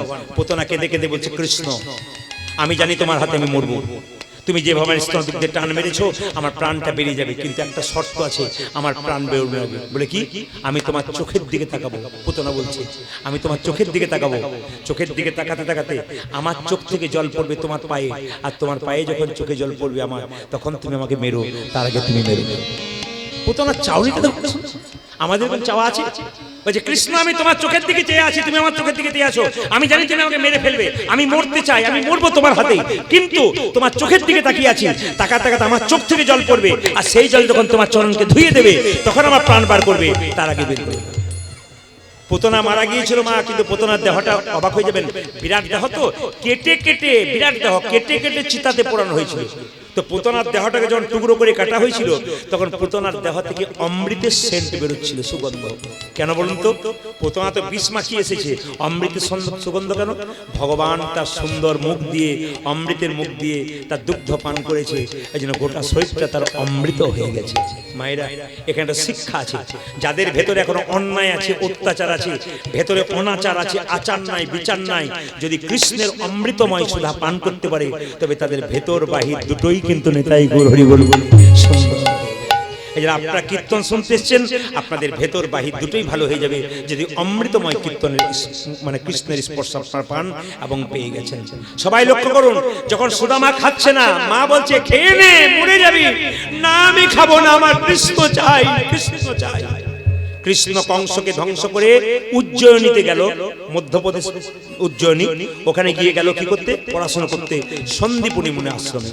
আচ্ছা, কিছু মনে করবেন না, যারা উজ্জয়িনী যেতে চান, অনেক জায়গায় বেড়াতে যান, একটা জায়গায় যেতে বলবো উজ্জয়িনী। উজ্জয়িনীতে তিনটি জিনিস দেখতে পাবেন, একটা মা কালীর মন্দির আছে, আর একটা শিবের মন্দির আছে, মহাকালের মন্দির। ওখানে মঙ্গল আরতি করা হয় শ্মশানের ছাই দিয়ে, শ্মশানের ছাই বস্ত্র দিয়ে ওখানে মঙ্গল আরতি কোথাও করা হয় না, উজ্জয়িনীতে করা হয়। কালিদাস ভক্ত ছিল, কিন্তু মা কালীর সেবক ছিল। কালিদাসের সেবিত বিগ্রহ মা কালী ওখানে আছে। আজকে দেখবেন যিনি যজ্ঞ করছিলেন, তিনি নবগ্রহের কথা বলছিলেন, তার মধ্যে মঙ্গল গ্রহের কথা বলছেন, যে মেয়েদের ছেলেদের মাঙ্গলিক দোষ থাকে তাদের ভবিষ্যতে খারাপ হয়, মাঙ্গলিক দোষ থেকে কাটিয়ে নিতে হয়।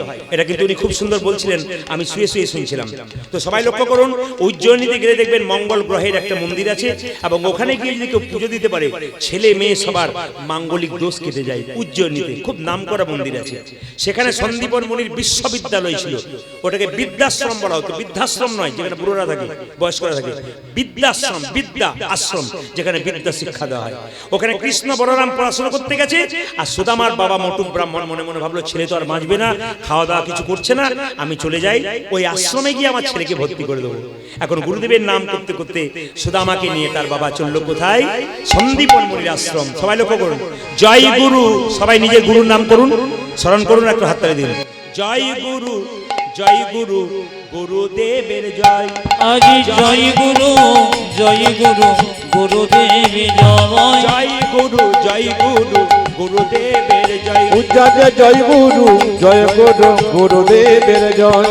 গুরু পিতা, গুরু মাতা, গুরু দয়াময়। আজি গুরু পিতা, গুরু মাতা, গুরু দয়াময়। গুরু পিতা, গুরু মাতা, গুরু দয়াময়। উজ্জাতে গুরু পিতা, গুরু মাতা, গুরু দয়াময়। গুরুদেবের জয় হোক, গুরুদেবের জয় হোক, গুরুদেবের জয় হোক। আজ গুরুদেবের জয় হোক। গুরু পিতা, গুরু মাতা, গুরুদেবের জয় হোক। আজি গুরু পিতা, গুরু মাতা, গুরুদেবের জয় হোক। গুরু পিতা, গুরু মাতা, গুরুদেবের জয় হোক। উজ্জাতে গুরু পিতা, গুরু মাতা, গুরুদেবের জয় হোক। গুরু জয়, গুরু জয়, গুরু জয়, গুরু জয়, গুরু জয়, গুরু জয়, গুরু জয়, গুরু জয়। গুরু জয়, গুরু জয়, গুরু জয়, গুরু জয়। গুরুদেব সন্দীপন মুনি কি জয়, গুরুদেব সন্দীপন মুনি কি জয়। সন্দীপন মুনির একটি মাত্র ছেলে ছিল, তার নাম কি? মধু মঙ্গল। ছেলেটা জলে ডুবে মরে গেছিল, তখন থেকে তার স্ত্রী খুব কষ্ট। টাকা না, গুরুদেবের স্ত্রী সন্দীপন মুনির স্ত্রী খুব কষ্ট পাচ্ছে। কেন? ছেলে হারিয়ে গেছে। কিছু মনে করবেন না, যার সংসারে একটি মাত্র ছেলে আছে, সে যদি মারা যায়, সেই মায়ের কি অবস্থা হয়? সন্দীপন মুনির স্ত্রী চুপচাপ থাকে। হঠাৎ যখন দেখতে পেল মায়েরা সুদামাকে দরজাতে, অমনি তার স্ত্রী ছুটে গিয়ে বললো, ওগো, সন্দীপন মুনিকে বলছে, শুনছো? বলে কি? দেখো দেখো, আমার ঠিক মধুমঙ্গলের মতো দেখতে, ওকে আগে চান্স দাও, ওকে আগে চান্স দাও। ছুটে গিয়ে কোলে নিল কাকে? সুদামাকে জড়িয়ে ধরল। সুদামা, তোর নাম সুদামা হতে পারে, কিন্তু আমার ছেলে মধুমঙ্গল মারা গেছে, দেখতে ঠিক তোর মতো বাবা। আজ থেকে আমার প্রাণ জুড়িয়ে গেল, আমি সুখে থাকতে পাবো, আনন্দে থাকতে পাবো। আমার ছেলেকে আমি ফিরে পেয়েছি, ঠিক আমার মধুমঙ্গলের মতো দেখতে। খুব আনন্দে দিন কাটাচ্ছে মায়েরা। সবার কাছে নিবেদন রইল, যে যেখানে বসে আছেন, যারা গুরু মন্ত্র নিয়েছেন, যারা নেন নাই, তাদের বারবার অনুরোধ করব, দীক্ষা আপনারা নেন। যদি গুরু মন্ত্র না নেন, আপনি হরিনাম ভজন করতে পারবেন, অসুবিধা নেই। দীক্ষা যদি না নেন, আপনি কীর্তন শুনতে পারবেন, অসুবিধা নেই। দীক্ষা যদি না নেন, আপনি মালা নিতে পারবেন, অসুবিধা নেই। কিন্তু দীক্ষা যতক্ষণ না নেবেন, ততক্ষণ কিন্তু গোবিন্দের সেবা করবার অধিকার পাবেন না। আপনার হাতে যে প্রসাদ সেটা গুরুদেব আপনাকে শিখিয়ে দেবে কিভাবে প্রসাদ সেবা করাতে হয়। এটা গুরুর কাছে শিখবেন, অন্য জায়গায় শিখবেন না। যারা গুরু করেছেন তারা শুনে রাখুন, শাস্ত্র পরিষ্কার করে বলছে গুরু যাকে তাকে করবে না। একটা 50 টাকা জিনিস কিনতে গেলে বাজার থেকে 5 বার চিন্তা ভাবনা করেন কিনবো কি কিনবো না। গুরু যখন করবেন বিচার করে করবেন। রামকৃষ্ণ দেব বললেন যাকে তাকে গুরু করা যাবে না। গুরু যে জাতিতে ব্রাহ্মণ হবে তা নয়। চৈতন্য চৈতামিতে বলেছেন কিবা বিপ্র কিবা শূদ্র নাসিক জ্ঞানে নয়, কৃষ্ণ তত্ত্ব বেত্তা যেই সেই গুরু হয়। গুরু যে শুধুমাত্র জাতির ব্রাহ্মণ হবে শূদ্র হবে তা নয়, যিনি কৃষ্ণ তত্ত্ব ভালো জানেন তার কাছে গুরু মন্ত্র নিতে হবে। কেন বলুন তো? তার কাছে বসলে দুটো ভালো কথা জানতে পারবেন। রামকৃষ্ণ দেব বললেন ব্রজে একটা কথা আছে, পানি পিও ছানকে আর গুরু করো জানকে। জল খাবে ছেনে আর গুরু করবে জেনে। জল যখন খাবেন মায়েরা ছেঁকে খেতে হয়, কেন বলুন তো? ছেনে খেতে হয়, কেন? ও ময়লা থাকতে পারে। আর গুরু করবে জেনে, যাকে তাকে গুরু করবেন। গুরু যেন ভালো হয়। গুরু যখন আপনাকে মন্ত্র দেবে, নিজের ছেলেকে যেমন ভালোবাসবে, মেয়েকে ভালোবাসবে, আপনাকে সেরকম ভালোবাসবে। গুরুর 1000টা শিষ্য থাকতে পারে, কিন্তু নিজের ছেলেকে যেমন ভালোবাসবে শিষ্যদেরকে সেরকম ভালোবাসবে, তবেই প্রকৃত গুরু। এক্ষেত্রে একটা ভালো কথা বলেছেন যে গুরু যখন আপনার বাড়ি আসবে যেন খালি হাতে না আসে, তাহলে বুঝবেন উনি গুরু নন। গুরু যদি আপনার বাড়িতে খালি হাতে প্রতিবারে আসে তাহলে বুঝবেন গুরু আপনাকে ঠিকমতো ভালোবাসতে পারে না। গুরু যখন নিজের ছেলে মেয়ের বাড়ি যাবে খালি হাতে যাবে? জোরে বলুন হ্যাঁ না না যাবে? মায়ের যাবে? এক প্যাকেট মিষ্টি নিয়ে যাবে, ফল নিয়ে যাবে। আপনার বাড়ি যখন আসবে খালি হাতে আসবে না। কেন? আপনার বাড়ি খালি হাতে আসবে আর থলি ভর্তি করে আপনার বাড়ি থেকে যাবে। এ কিন্তু গুরু নয়। ইনি দিতে আসেন নাই, ইনি নিতে এসেছেন। আপনার বাড়িতে এক প্যাকেট মিষ্টি আনবে, তখন বুঝবেন গুরুর গুরুত্ব আছে। যাকে তাকে গুরু করা কিন্তু যাবে না। তাই বারবার বললাম, রামকৃষ্ণ দেব বলল গুরু কি পরিবর্তন করা যায়? বলে হ্যাঁ করা যায়। বলে কেন? গুরু যদি ভদ্র না হয়, গুরুদের শিক্ষা না থাকে, তাহলে সে গুরুকে চেঞ্জ করা যায়। শাস্ত্রে একটা কথা বলা আছে, অজ্ঞান তিমিরান্ধস্য জ্ঞানাঞ্জন শলাকা। তার মানে কি? গুরু আমাদের অজ্ঞান অন্ধকার দূর করে জ্ঞানের শলাকা দিয়ে। তা গুরু যদি জ্ঞানই না থাকে তাহলে আপনার অজ্ঞান অন্ধকার দূর করবে কি করে? এই জন্য বারবার বলবো গুরুকে জ্ঞানী হতে হবে, গুরুকে পণ্ডিত হতে হবে।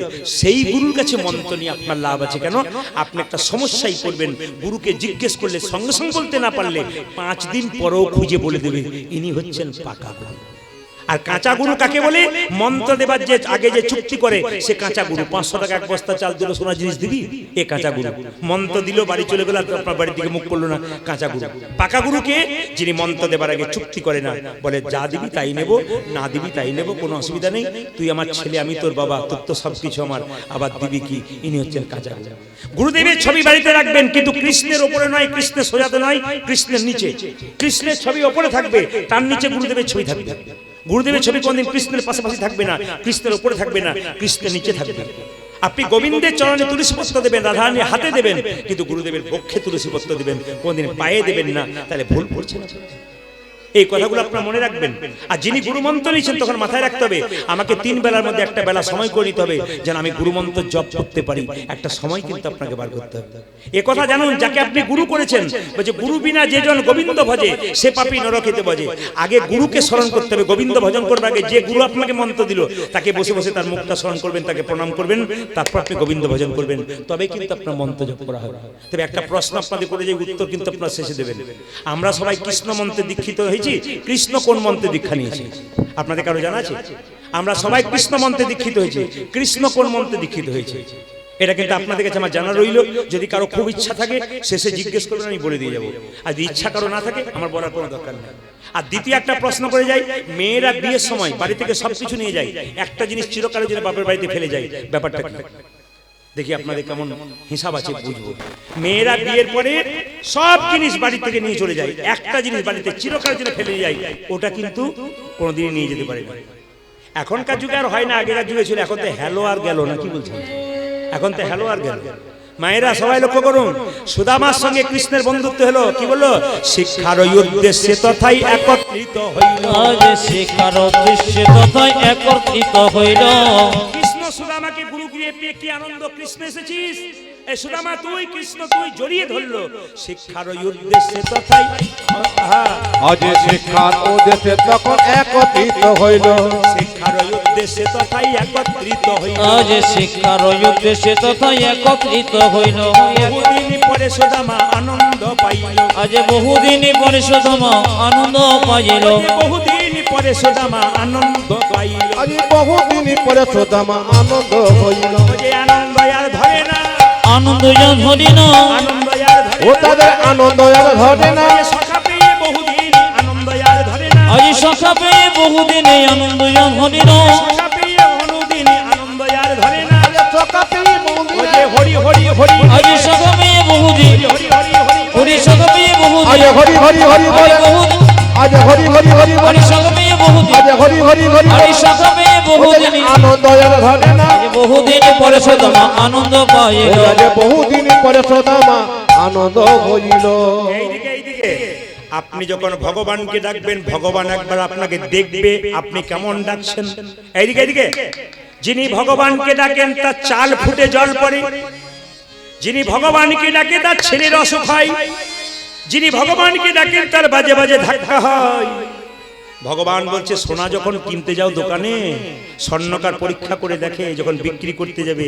এতে কতখানি খাদ আছে কতখানি সোনা আছে আপনি ভগবানকে ভক্তি দেবেন ভগবান পরীক্ষা করে দেখবে কতখানি খাদ আছে কতখানি ভক্তি আছে এই যে আপনারা বসে বসে কীর্তন শুনছেন কোনো দিকে তাকাচ্ছেন না কোথায় খাবার হচ্ছে কোথায় লোক বসে আছে ওই দিকে তাকাচ্ছে না আপনাদেরকে ভগবান পরীক্ষা করছে যে আপনি কেমন কীর্তন শুনছেন প্রদীপ পাল জানতে পারছেন আপনার মনের মধ্যে কি আছে শাস্ত্র বলল মন মনা মত ভক্ত মন মনা মত ভক্ত হ্যাঁ শুধু মনটা তুমি আমাকে দাও এতে কাজ হবে ওখানে থাক মনটা শুধু ওখানে দাও তাহলে আমরা ওতেই কাজ হয়ে যাবে এই জন্য বারবার বলি মনটাকে দিতে হবে দেখবেন আপনার কাজ হয়ে যাবে নিজের মনটা গোবিন্দ চরণে দিন দেখবেন আপনার কাজ হবে ওই জন্য মনটা আপনার চাই সবাই লক্ষ্য করুন যে যেখানে বসে আছে সুদামা কৃষ্ণের মধ্যে পরীক্ষা শুরু হয়ে গেল কি পরীক্ষা শুরু হয়ে গেল কৃষ্ণ সুদামাকে বলল সুদামা তুই তো আমার কেমন ভালোবাসিস সুদামা বলছে তোকে আমি প্রাণের চেয়ে ভালোবাসি প্রাণের চেয়ে হ্যাঁ প্রাণের চেয়ে আচ্ছা সুদামা আমি যা বলবো তুই করতে পারবি তোর জন্য আমি সবকিছু করতে পারি কথা দিচ্ছিস বলে দিচ্ছি আচ্ছা সুদামা আজকে সকালবেলায় গুরুমা নাড়ু তৈরি করছিল নারকেলের আমি পাই না জিভ থেকে জল পড়ছিল একটা কথা জিজ্ঞেস করেছিল গুরুমা কিন্তু কৌটোতে রান্নাঘরে নাড়ু রেখেছে একটা নাড়ু এনে দিতে পারবি না ভাই আমি চুরি করতে পারবো না সব পারবো এই যে তুই একটু আগে বলি আমার যদি তুই প্রাণ দিতে পারিস না আমি চুরি করতে পারবো না এই তুই যে বললি আমার যদি প্রাণ দিতে পারিস বলছে না না তুই আর যা কিছু বল না সুদামা আমার নাড়ুই চাই হ্যাঁ রে যদি গুরুমা দেখতে পাই আরে গুরুমা তো স্নান করতে গেছে আর গুরু বাবা কি করছে গুরুমা স্নান করতে গেছে আর গুরু বাবা কোথায় গেছে সবাই লক্ষ্য করুন গুরু বাবা মন্দিরে পুজো করছে ওরে সুদামা আমি দরজায় দাঁড়িয়ে রইলাম এই দরজাতে দাঁড়িয়ে আছি তুই এক কাজ কর আমি না তুই এক কাজ কর বলে কি না তুই আমাকে দুটো নাড়ু এনে দে বেশি আনতে হবে না সুদামা এক পাক করে রান্নাঘরে ঢুকেছে একটা একটা করে নাড়ু বের করছে আরেকটা দে মানে যতক্ষণ না গুরুমা আসে ততক্ষণ পর্যন্ত চেয়ে যাচ্ছে এখন চাইতে চাইতে হঠাৎ যখন গুরুমা এসেছে সুদামা বলে উঠলো গুরুমা গুরুমা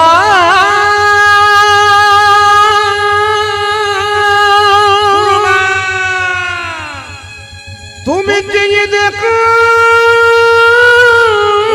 চোর বলো চুরি করছে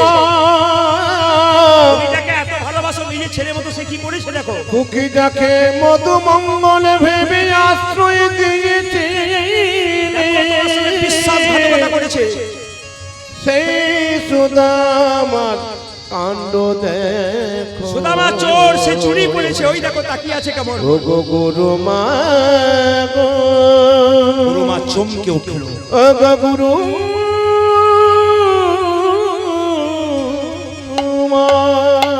সুদামা চমকে উঠল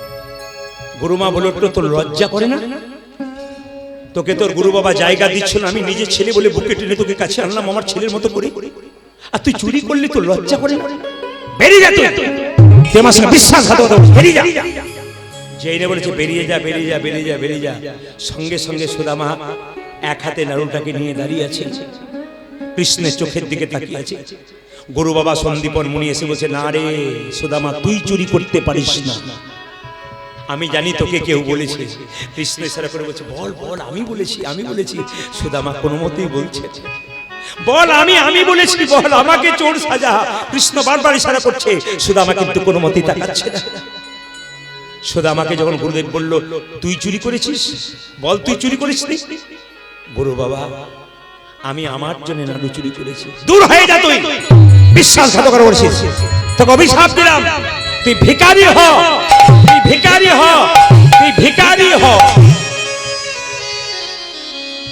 সুদামা চুপচাপ দাঁড়িয়ে আছে, আর দাঁড়িয়ে চোখ থেকে জল পড়ছে। কৃষ্ণ বলছে, তুই আমাকে দেখিয়ে দিলি না কেন ভাই? সুদামা বলল, কৃষ্ণ তুই যে আমার প্রাণ, তুই যে আমি তা। আমি তো তোর জন্য চুরি করেছি, আমি তো আমার জন্য করেছি। আমি তুই আমি দুজন যে প্রাণের বন্ধু। তবে তোকে কথা দিলাম কৃষ্ণ, আমাকে গুরুদেব অভিশাপ দিল আমি ভিখারি হয়ে যাব, আমি ভিখারি হব। কিন্তু তোকে কথা দিলাম আমি ভিক্ষা করে করে বেড়াবো, এত অভাব আমার হবে। গুরুদেব অভিশাপ দিয়েছে, তোর কাছে কোনদিন হাত পেতে কিছু চাইবো না। কৃষ্ণ সারা করে বলছে, সুদামা তুই যাস না। কেন কাঁদাও কৃষ্ণ তুমি, এই কি নামের ফল? অজিয়ে তো কান্দ কৃষ্ণ তুমি,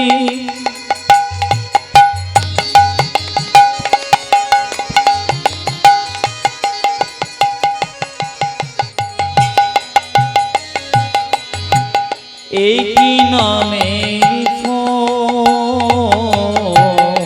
এত কাঁদাও কৃষ্ণ তুমি, এই কি নামের ফল? আজি এত কাঁদাও কৃষ্ণ তুমি, হরিবল হরিবল।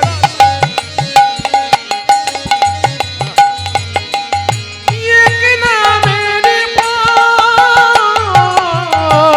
যে জন কাঁদে কাঁদাও তারে, ফেলো চোখের জল। অজি যে জন কাঁদি কাঁদাও করে, দাও গো চোখের জল। ও যে জন কাঁদে কাঁদাও তারে, দাও গো চোখের জল। উজাজে যে জন কাঁদে কাঁদাও তারে, দাও গো চোখের জল। সুদামা চলে গেল মায়েরা। মায়েরা বসুন্ধরার সঙ্গে বিয়ে হলো কার? সুদামা। আচ্ছা এদিকে এদিকে, বিয়ের কথা যখন বললাম কিছু মনে করবেন না। আচ্ছা বিয়ে তো আপনাদের হয়েছে, আপনাদের সকাল হয়েছে, কিন্তু আপনারা কিন্তু এখন চুপচাপ আছেন। আচ্ছা বিয়ের সময় মালা বদল হয় না? জোরে বলুন হ্যাঁ না না। এখন তো আর হয় না, বললাম না হ্যালো আর গেল না, কি বলছে হয়? আচ্ছা মালা বদল হয় তো? আচ্ছা বলুন তো মায়েরা, মালার মধ্যে এই ফুলগুলো কি? রজনীগন্ধার ফুল। আর মাঝে কি থাকে বলুন তো, জোরে বলুন? গোলাপ। আচ্ছা মালা বদল করবার সময় এই ফুলটাই কিন্তু থাকে। একবার ভাবনা চিন্তা করেছেন এই মালাটাই থাকে? এই মালা কি শিক্ষা দিচ্ছে? আর বলো না, উপোস ছিলাম, গলায় পরে নিলাম, ব্যাস হয়ে গেল। ওটা বললে হবে না, যে কোনো কাজ করবেন তার তত্ত্ব জানতে হবে। এই মালাটার শিক্ষা কি আছে দেখুন। এই মালাতে যে গোলাপ আছে, গোলাপ কিন্তু কাঁটা আছে গোলাপের মধ্যে। এই ফুলের মালাটি পরিয়ে স্বামী তার স্ত্রীকে বলছে, স্বামী স্ত্রীর ভালোবাসাটা সারা জীবন যেন গোলাপের মতো রঙিন হয়ে থাকে। গোলাপ কাঁটা থেকে জন্ম, গোলাপের মধ্যে কাঁটা থাকে, কিন্তু স্বামী স্ত্রীর মধ্যে মাঝে মাঝে দণ্ড হবে, কিন্তু মিলটা যেন, প্রেমটা যেন একবারে গোলাপের মতো রঙিন হয়ে থাকে। ভালোবাসাটা গোলাপের মতো থাকতে হবে। এই দেখুন এই ফুলের মালাতে এই যে ফুলগুলো রয়েছে, এগুলো শিক্ষা কি দিচ্ছে? স্বামী তার স্ত্রীর গলায় এই মালাটা দিয়ে বলছে, এই যে মালা দেখতে পাচ্ছ, এই মালার মধ্যে ফুল, এগুলো আমার আত্মীয়, তোমার গলায় আমার আত্মীয়ের দায়িত্ব দিলাম, তাদের সম্মান রক্ষা করবে। আর স্ত্রী তার গলার মালাটা স্বামীকে দিয়ে বলল যে এই দেখো তোমার মালাটা, আমার মালাটা তোমাকে দিলাম, কেন? এই মালার মধ্যে যত ফুল আছে সব দায়িত্ব তোমার রইল আমার সংসারে। সবাই সবার দায়িত্ব পালন করলো। যদি আকন্দা ফুলের মালা নিয়ে হয়, কিন্তু আকন্দা ফুলের বলা যারা, এই মালাও কিন্তু হয়। তবে কিছু মনে করবেন না মেয়েরা, যে যেখানে বসে আছেন, আমাদের ওখানে একটা ছেলে বিয়ে করতে গেছে, বললাম বিবাহ মানে কি? বিশেষভাবে বহন করা, কিন্তু ও বলল বিপদ বাড়ানো হলো। বিবাহ মানে বিপদ বাড়ানো হলো। ও কি করেছে? ভালো গাড়িতে বিয়ে করতে যায় না, অ্যাম্বুলেন্সে যাচ্ছে। বললাম অ্যাম্বুলেন্সে যাচ্ছিস কেন? বলে আজ থেকে অসুস্থ হবো, ওই জন্য অ্যাম্বুলেন্স করতে শুরু করলাম। আবার লক্ষ্য করুন, ও বিয়ে করতে যাচ্ছে, ওর স্ত্রীর বয়স 27 বছর আর ওর বয়স 24 বছর। বললাম হ্যাঁ রে, তোর 24 ও 27 কেন? বলছে দুটো কারণে করেছি ওকে বড়। বলছে কেন? এখনকার মেয়েরা স্বামীর নাম ধরে ডাকে। যদি রাস্তা দিয়ে দুজনে যাই, ও যদি আমার স্বামী আমার নাম ধরে ডাকে, আমি বলতে পারবো ও আমার চাইতে 3 বছরের বড়। নাম ধরে ডাকলে তো কোনো ক্ষতি নেই। ঠিক বলেছেন। আর একটা কারণে কি, এখনকার স্ত্রীরা দেখবেন মাঝে মাঝে স্বামীদেরকে উত্তম মাধ্যম দেয়। ওই যে রাস্তার মাঝে গিয়ে দু চর দিয়েই দেয়, লোককে বলতে পারবো ও তো আমার চাইতে বড় বড়, 2 থাপড় মারলে কোনো ক্ষতি নাই। এরকম ব্যাপার আছে। সবাই মিলে বল রাধে রাধে রাধে রাধে। যখন অভাব বাড়িতে, কিছু মনে করবেন না, স্বামী স্ত্রীর সম্পর্ক কেমন এই দেখাবেন। এতজন কীর্তন শুনতে এসছেন, কীর্তন শিখতে গেলে বহু কিছু শিক্ষা অর্জন করতে হয়। স্বামী স্ত্রীর সম্পর্ক কেমন মায়েরা? যখন এই স্বামী স্ত্রী হয়ে গেলেন, প্রত্যেকটি মায়ের কাছে বলবো, স্বামীর কাছে চাওয়াটা যেন আপনার হিসাব মতো হয়। স্বামীর যেমন আয় সেরকম ব্যয় করবেন, আর স্বামীর যা আয় তার থেকে বেশি ব্যয় করলে আপনি অন্যায় করছেন, আপনি স্ত্রীর জায়গায় রইতে পারছেন না। এইদিকে স্বামীর যেমন রোজগার সেরকম যদি মেনে নিতে পারেন, আপনার জীবন সুন্দর হবে। আর যদি স্বামীর রোজগারের চাইতে আপনি বেশি চান, তাহলে কিন্তু আপনি দুঃখের সাগরে পড়বেন। সুদামার স্ত্রীর এত অভাব, স্বামী স্ত্রীর সম্পর্ক কেমন? চোখ আর হাতের মতো। চোখ কাঁদলে হাত তার জল মুছিয়ে দেবে, আর হাত ব্যথা পেলে চোখ কাঁদবে। এরকম সম্পর্ক যদি থাকে, ভগবানকে ডাকতে হবে না, ভগবান আপনার এদিকে এদিকে এদিকে ভগবান আপনার বাড়ি আসবে, ভগবানকে ডাকতে হবে না। দুই, স্বামী স্ত্রীর সম্পর্ক কেমন? দাঁত এবং জীবের মতো। সবাই তাকান, দাঁত এবং জীবের মতো। স্ত্রীকে কেউ মারতে গেলে স্বামী কি বলে? একবার হাত দিবি না, একবার হাত দিবি না, আমায় মার, ওর গায়ে যেন আঘাত না হয়। দাঁত যেমন আঘাত পেলে দাঁত ভেঙে যায়, জীবকে কিছু করতে দেয় না, সেরকম কিছু মনে করবেন না মায়েরা। দাঁত আর জীবের মতো, জীব পেছনে থাকবে, দাঁত আগে থাকবে। স্বামী স্ত্রীর সম্পর্ক কি? বাড়িতে স্ত্রী কিন্তু স্বামীর পেছনে, স্ত্রী কিন্তু আগে যাবে না।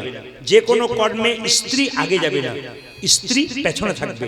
স্বামীর আগে বলবে না, আগে স্বামীকে বুদ্ধি দেবে, তারপর স্বামী বলবে। আপনি আগে বলবেন না, তাকে বলতে বলবেন। কেন?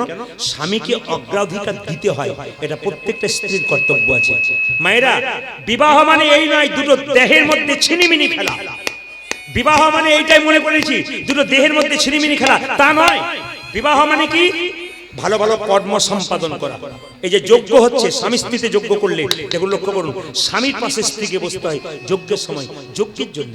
পূজা পাঠ করছেন, স্বামী থাকবে আর স্ত্রী থাকবে, দুজন একসঙ্গে থাকবে ধর্মকর্ম করার জন্য। সন্তান উৎপাদন করবেন, পবিত্র সন্তান উৎপাদন করবেন, এই জন্য ধর্মকর্ম করা দরকার আছে। মায়েরা যে মালা পরেছেন, কিছু মনে করবেন না। মালা তিলক যে আপনারা নেন না, আপনাদের কাছে নিবেদন রইল। অনেকে মালা তিলক নিতে লজ্জা করেন, কিন্তু বারবার বলবো, পুজো করবেন, যদি মালা না নেন আপনার পুজো করা বেকার হয়ে যাবে। পুজো করবেন, তিলক যদি না নেন, আপনি পুজো করছেন কিন্তু পুজোতে ফলটা আপনি পাকা পাচ্ছেন না। যদি মালা নিতে পারেন, তাহলে বলে রাখি, সবাই তুলসীর মালা নেবেন। মাছ মাংস খাচ্ছেন, ভয় লাগছে না, যারা মাছ মাংস খাচ্ছেন তারা মালা নেবেন, যারা খাচ্ছে না তারা নেবেন। কিভাবে নেবেন? যারা মাছ মাংস খাচ্ছেন তারা মালাটাকে গলা থেকে ঝুলিয়ে নেবেন। সবাই তাকান, মালা যারা নেবেন তারা গলা থেকে ঝুলিয়ে এতটা পর্যন্ত নেবেন, কিন্তু যারা নিরামিষ খান তারা গলাতে লাগিয়ে নেবেন। বারবার বলে রাখবেন, মালা সবাই নেবেন, যারা মাছ মাংস খান তারাও নেবেন, গলা থেকে ঝুলিয়ে নেবেন, আর যারা নিরামিষ খান তারা মালাটাকে সবসময় এই গলা পর্যন্ত ঠেকিয়ে নেবেন। এটা কিন্তু বড় বড়।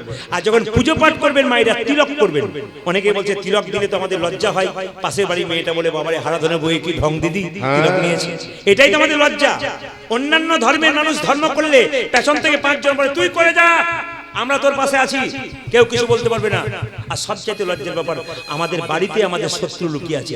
আপনি কৃষ্ণ ভক্ত হয়ে গেলেন, পাশের বাড়ির লোকটা বলছে, বাবা কি ঢং আরম্ভ করেছে। এইটাই সবচেয়ে লজ্জা আমাদের হিন্দুদের। এই লজ্জাটাকে কাটান। কেন? আপনি পারবেন না, আপনাকে করার দরকার নেই, কিন্তু যে করতে চাইছে তাকে বাধা দেবেন না। এটা বারবার আপনাদের কাছে আমার নিবেদন রইল, যে করতে চাইছে তাকে বাধা দেবেন না, বাধা দিলে কিন্তু বৈষ্ণব অপরাধ হয়। তাই বলবো মায়েরা, তিলক যদি কেউ করছেন কিছু মনে করবেন না। তিলকের তত্ত্ব আপনাদের অনেক কিছু বলেছি। তিলকের যে 3টে দাগ দেখতে পাচ্ছেন, এই 3টে দাগের মধ্যে একটা ব্রহ্মা, একটা মহেশ্বর, মাঝখানে ফাঁকা জায়গাটা বিষ্ণু। যার কপালে ব্রহ্মা বিষ্ণু মহেশ্বর আছে তার আবার চিন্তার কি আছে। তবে যারা আমাদের মতো তিলক করতে পারবেন না, তাদের নিয়মটা বলে যায়, পুজো পাঠ করার সময় হাতে জল নেবেন, এই আঙ্গুলে করে জল তিলক করে নেবেন। সবাই কাল থেকে যারা পুজো করবেন, গোবিন্দের পুজো করছেন, দেবদেবীর পুজো করছেন, বাচ্চা মেয়েরা যারাই করছে, একটু হাতে জল নিয়ে কি করবে, হাতে জল নিয়ে জল তিলক করে নেবেন। কেউ দেখতে পাবে না, কিন্তু তিলক হয়ে গেল। তারপর আপনি স্কুলে ভর্তি হলেন, ভর্তিটা আগে হন, লাইনে আগে দাঁড়ান, ডাক আপনি পাবেন। এক সময় জল তিলক করতে করতে আপনার ইচ্ছা হবে আমি তিলক নেব। বহুদিন ধরে জল তিলক করুন। যদি মনে করেন একটা ফোঁটা নিতে হবে, তাই তুলসী তলার যে কাঁচা মাটিটা আছে, ওই মাটিটা আপনি এই আঙ্গুলে করে নেবেন। এই আঙ্গুলে লোককে দেবেন, এই আঙ্গুলে মৃত মানুষের কপালে দেবেন, এই আঙ্গুলে নিজে নেবেন, এই আঙ্গুলে কাকে দেবেন, ভগবান বিষ্ণুকে দেবেন, আর এই আঙ্গুলে ভাইকে যখন ফোঁটা দেবেন তখন এই আঙ্গুলে দেবেন। নিয়ম আছে কিন্তু, হ্যাঁ। এই জন্য বারবার বলবো, তিলক করা প্রত্যেকের কর্তব্য আছে। যদি এরকম না করতে পারেন, কাল থেকে কিন্তু জল তিলক করবেন। সবাইকে আমি বলে এসেছি, জল তিলকের নিয়ম কিন্তু শাস্ত্রে দেওয়া আছে। আপনার জল তিলক করুন, কেউ দেখতে পাবে না, কিন্তু জল তিলক হয়ে গেল। এখানে তিলক করে নিলেন, পুজো পাঠ করবার সময় আপনার লাভ আছে। সুদামা আর স্ত্রীকে দেখে বলছে, স্বামী কৃষ্ণ নাকি তোমার বন্ধু, সে নাকি দ্বারকার রাজা, একবার তার কাছে যাও, অভাবের কথা বলো। কেঁদে কেঁদে কৃষ্ণ বলছে শোনো, কেঁদে কেঁদে সুদামা বলছে শোনো বসুন্ধরা, তুমি যা বললে আমি কৃষ্ণের কাছে কিছু চাইবো না, কারণ আমি প্রতিজ্ঞা করেছি আমি না খেয়ে মরে যাব, তোর কাছে কিছু চাইবো না। সবাই তাকান মায়েরা। সুদামা বলছে শোনো, আমি যেতে পারি আমার বন্ধুকে দেখতে, কিন্তু চাইতে পারবো না। বসুন্ধরা বলল তুমি অন্তত একবার যাও, দেখা তো তোমার হবে, তুমি অন্তত যাও, দেখা তো তোমার হবে। যে না বলেছে তুমি একবার যাও, দেখা তোমার হবে। সুদামা বলল বন্ধু যদি বন্ধুর কাছে যায় কিছু নিয়ে যেতে হয়। কি খেতে ভালোবাসে তোমার বন্ধু? আমার বন্ধু চিড়ের নাড়ু খেতে ভালোবাসে। সুদামার স্ত্রী বলে উঠলো স্বামী, আমি দরজায় দরজায় গিয়ে চিড়ে ভিক্ষা করে তোমাকে দেবো, তোমার বন্ধুকে দেবে। তার স্ত্রী যাচ্ছে, ভিক্ষা দাও গো নগরবাসী, উলুধ্বনিতে ভিক্ষা হবে, উলুধ্বনি দিন।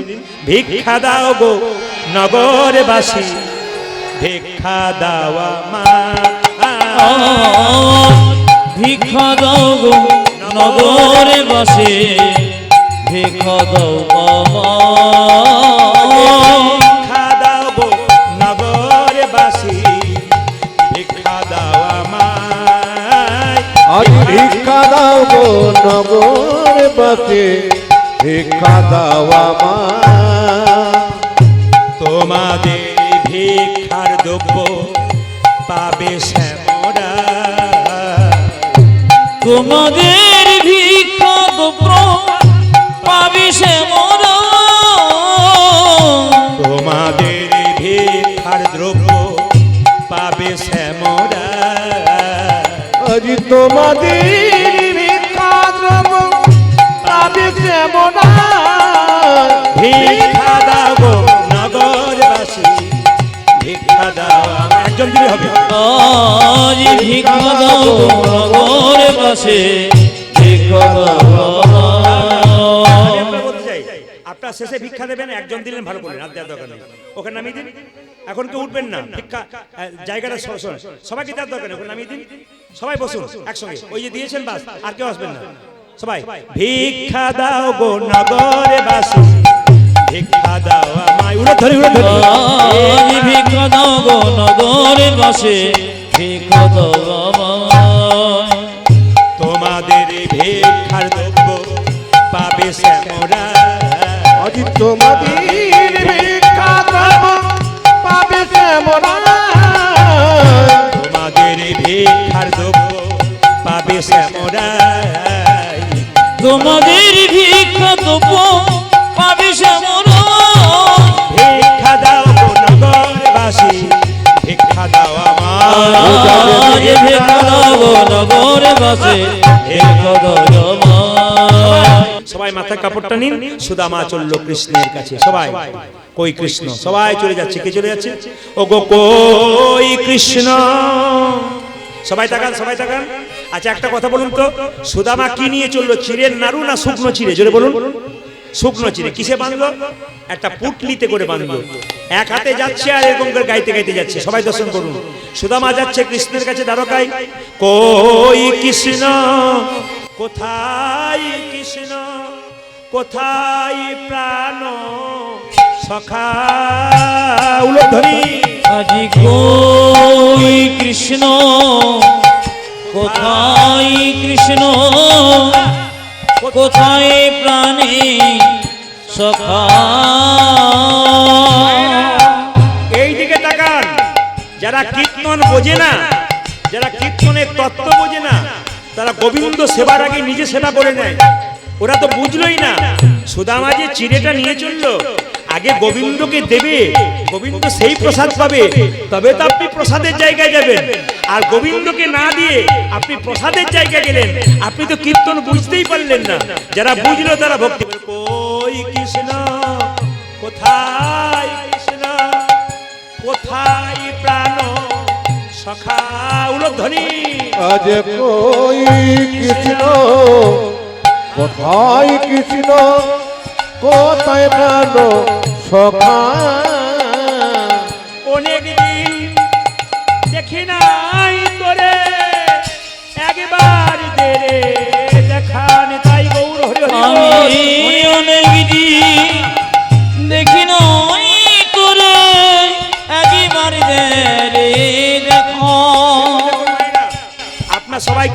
শুনছেন, অনেক দাদা ভাই শুনছেন, অনেক ভক্তরা শুনছেন, কম বয়সে হলো ভক্তি আছে ভেতরে, এদিকেও বসে আছে, চেয়ারে বসে আছে, নিচে বসে আছে, কিন্তু কত সুন্দর হাত তুলছে, বলে অনেক দিন দেখি নাই তোরে, একবার দেখা হরি জানি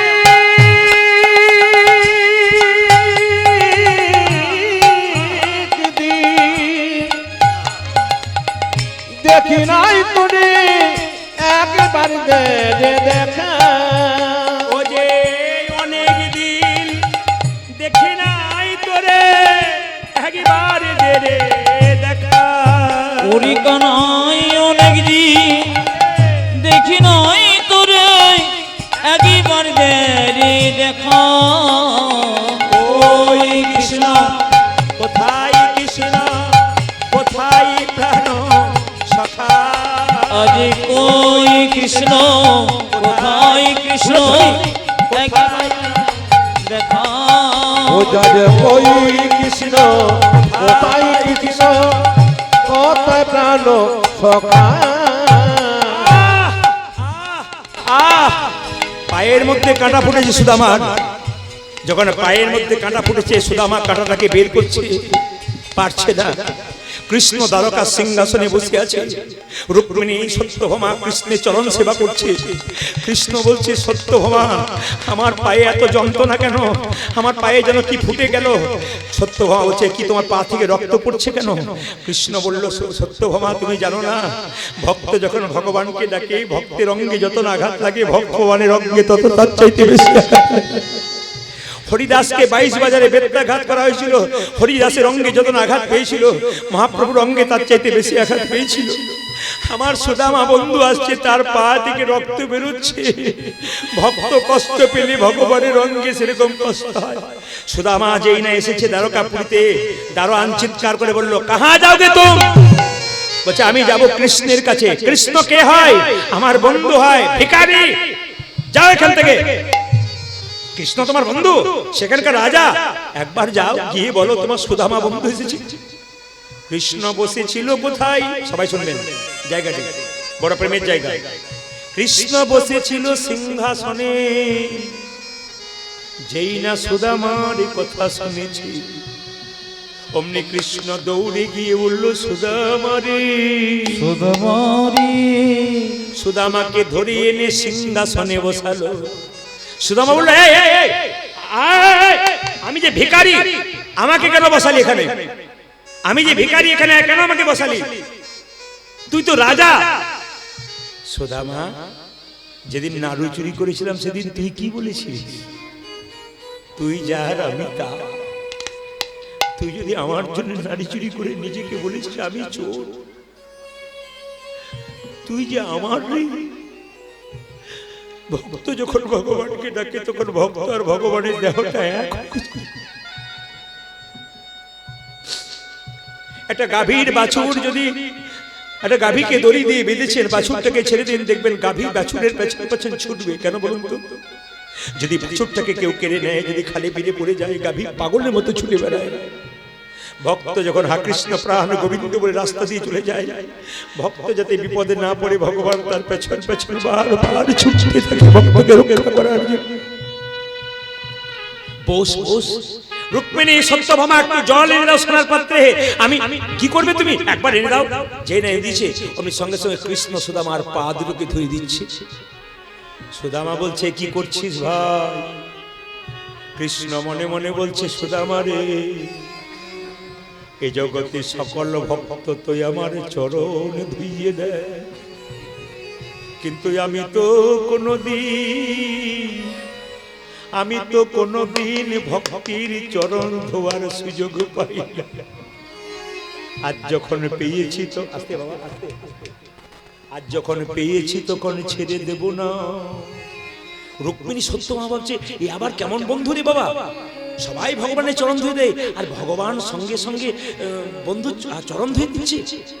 সুদামাকে বলছে, সুদামা তোর শরীরে চন্দন মাখিয়ে দিয়ে ধূপ দীপ দিয়ে পুজো করব। সব জায়গায় ভক্ত ভগবানকে পুজো করে, এখানে স্বয়ং ভগবান ভক্তকে পুজো করছে। আহা, স্বয়ং ভগবান ভক্তকে পুজো করছে। হঠাৎ বলছে, আচ্ছা সুদামা, তুই বিয়ে করেছিস? হ্যাঁ রে, বিয়ে করেছি তো। তুই নিমন্ত্রণ করিসনি যে? সুদামা, তুই যে নিমন্ত্রণ করিসনি, তোর যে আমি বন্ধু। বলছে, কৃষ্ণ, আমি তো একটা বিয়ে করেছি, তোকে নিমন্ত্রণ করতে ভুলে গেলাম। আর তুই যে 16,108টা বিয়ে করেছিস, তুই যে একবার আমাকে নিমন্ত্রণ করেছিস। অনেক আনন্দ হলো। শেষে বলছে, আচ্ছা কৃষ্ণ, সুদামা কিছু মনে করিস না, তুই যে বহুদিন পরে এলি, আমার জন্য কিছু এনেছিস? আমি কি আনবো রে, আমি যে ভিখারি মানুষ। না না না না, তুই কিছু এনেছিস, আড়াল করবার চেষ্টা করছিস। না, আমি আনিনি। এই দে বলছি, না দেবো না। না দে বলছি। জোর করে খেয়ে নিয়েছি। যেই না জোর করে কেড়ে নিয়েছে, অমনি দেখলো সুদামার পুটলির মধ্যে শুকনো চিড়ে আছে। কৃষ্ণ শুকনো চিড়ে নিয়ে কেঁদে কেঁদে বলে, কানা সুদামা রে, লোকে আমাকে মিষ্টি খাইয়ে খাইয়ে জীবটাকে নিরস করে দিয়েছিস। তুই আমায় এত ভালোবাসিস যে আমায় তুই আমার জন্য শুকনো চিড়ে এনেছিস। ও মা, শুকনো চিড়েগুলো গলায় লেগে যাবে, তাই তুই ভিজিয়ে এনেছিস। সুদামা কেঁদে কেঁদে বলে, কানাই রে, আমি আনবার কালে তোর জন্য শুকনো চিড়ে এনেছিলাম। আনতে আনতে মনে মনে ভাবছিলাম, আমার বন্ধুকে কতজন সোনার থালাই রূপোর থালাই পায়েস দেয়, আমি কেমন করে শুকনো চিড়ে তুলে দেবো। এই কথা ভাবিতে ভাবিতে আমার চোখের জলে চিড়ে ভিজে গেছে নিতাই গৌর। ওরে কানা আই রে, সবাই উলু ধরে দে।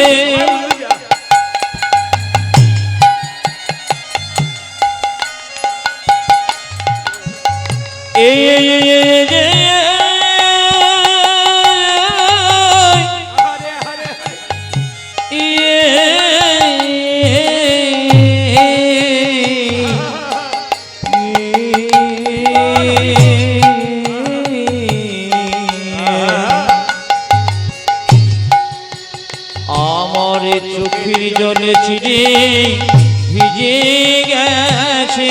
কানাই কানাই কানাই বলি, চোখের জলে চিড়ে ভিজে গেছে।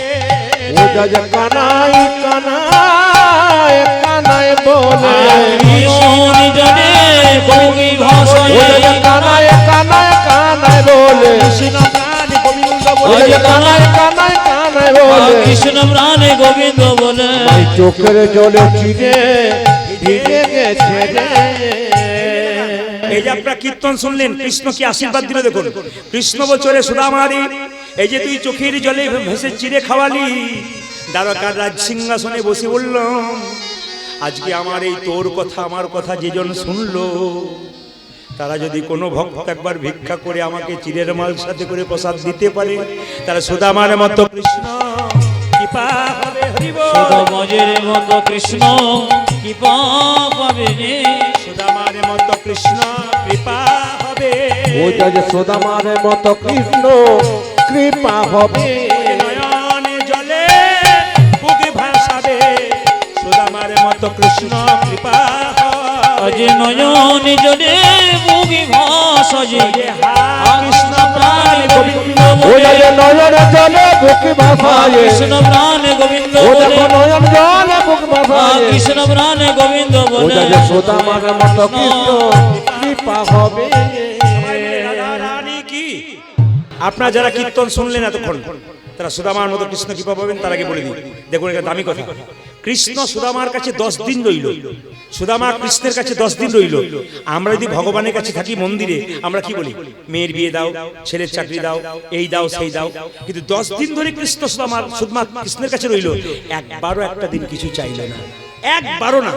বরং কৃষ্ণ জিজ্ঞেস করেছিল, সুদামা তুই কেমন আছিস? কৃষ্ণ তো সব জানে যে তোর কি আছে কি না। এই যে মায়েরা মন্দিরে বলে না, ছেলের বিয়ে দাও, ছেলের চাকরি দাও, মেয়ের বিয়ে দাও, এ কথা বলার দরকার নেই। কেন? ভগবান তো অন্তর্যামী, তোমার কি আছে না আছে ও তো জানে। তুমি শুধু ভক্তি দাও, ভক্তি সম্পদ ভগবানকে দাও, কৃপা সম্পদ তোমাকে দেবে। কিচ্ছু বলার দরকার নেই, খালি ভক্তি দাও। সে তো জানতে পারছে তোমার কি আছে কি না, তুমি আর বলে বোঝাবে কি জন্য? একবারে বলবে না, বলাটা ভুল। কেন? সুদামা বুঝিয়ে দিল। সুদামাকে জিজ্ঞেস করছে, কৃষ্ণ তুই কেমন আছিস? জানে তো স্ত্রী খেতে পাই না, স্বামী খেতে পাই না, একবেলা খেতে পায় একবেলা পায় না, তার স্ত্রী কাপড় নাই, সব জানে কৃষ্ণ। হ্যাঁ রে সুদামা তুই কেমন আছিস?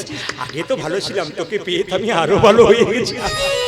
যারা কৃষ্ণ ভক্ত হয় তারা কৃষ্ণকে পেয়ে সব দুঃখ ভুলে যায়। যারা কৃষ্ণ ভক্ত হয়, হরিনামে যারা বসে থাকে, তাদের সমস্ত দুঃখ চলে যায়। সঙ্গে সঙ্গে বলছি যে আরে তুই যা, তুই ফিরে যা। তুই যখন যাচ্ছিস মায়েরা, সুদামা যখন কৃষ্ণের কাছে যাচ্ছে, খুব আশ্চর্যের ব্যাপার, কৃষ্ণ ইচ্ছা করলে সুদামাকে চটি জুতো দিতে পারতো, পারতো না বাবা? কারণ আসবার সময় খালি পায়ে এসেছে, পায়ে কাঁটা ফুটেছে, আবার যাবার সময় ফুটতে পারে। তাহলে কৃষ্ণ সুদামাকে জুতো দিল না, কেন দিল না বলুন তো? ওরে সুদামা রে, তোকে ইচ্ছা করলে আমি চটি জুতো দিতে পারতাম, কিন্তু আমি রাজা হয়ে তোকে দিলাম না। কেন জানি? তুই যদি খালি পায়ে দ্বারকার পথে যাস, তোর চরণ ধুলো দ্বারকার পথকে আরো ভক্তি জন্মাবে। যত অভক্ত এই দ্বারকার পথ দিয়ে যাবে, তাদের ভক্তি জন্মাবে, তাই তোকে খালি পথে পাঠানো। কৃষ্ণ রাজা ইচ্ছা করলে সোনার রথে চাপিয়ে সুদামাকে পাঠাতে পারতো, কিন্তু পাঠানো না কেন মায়েরা?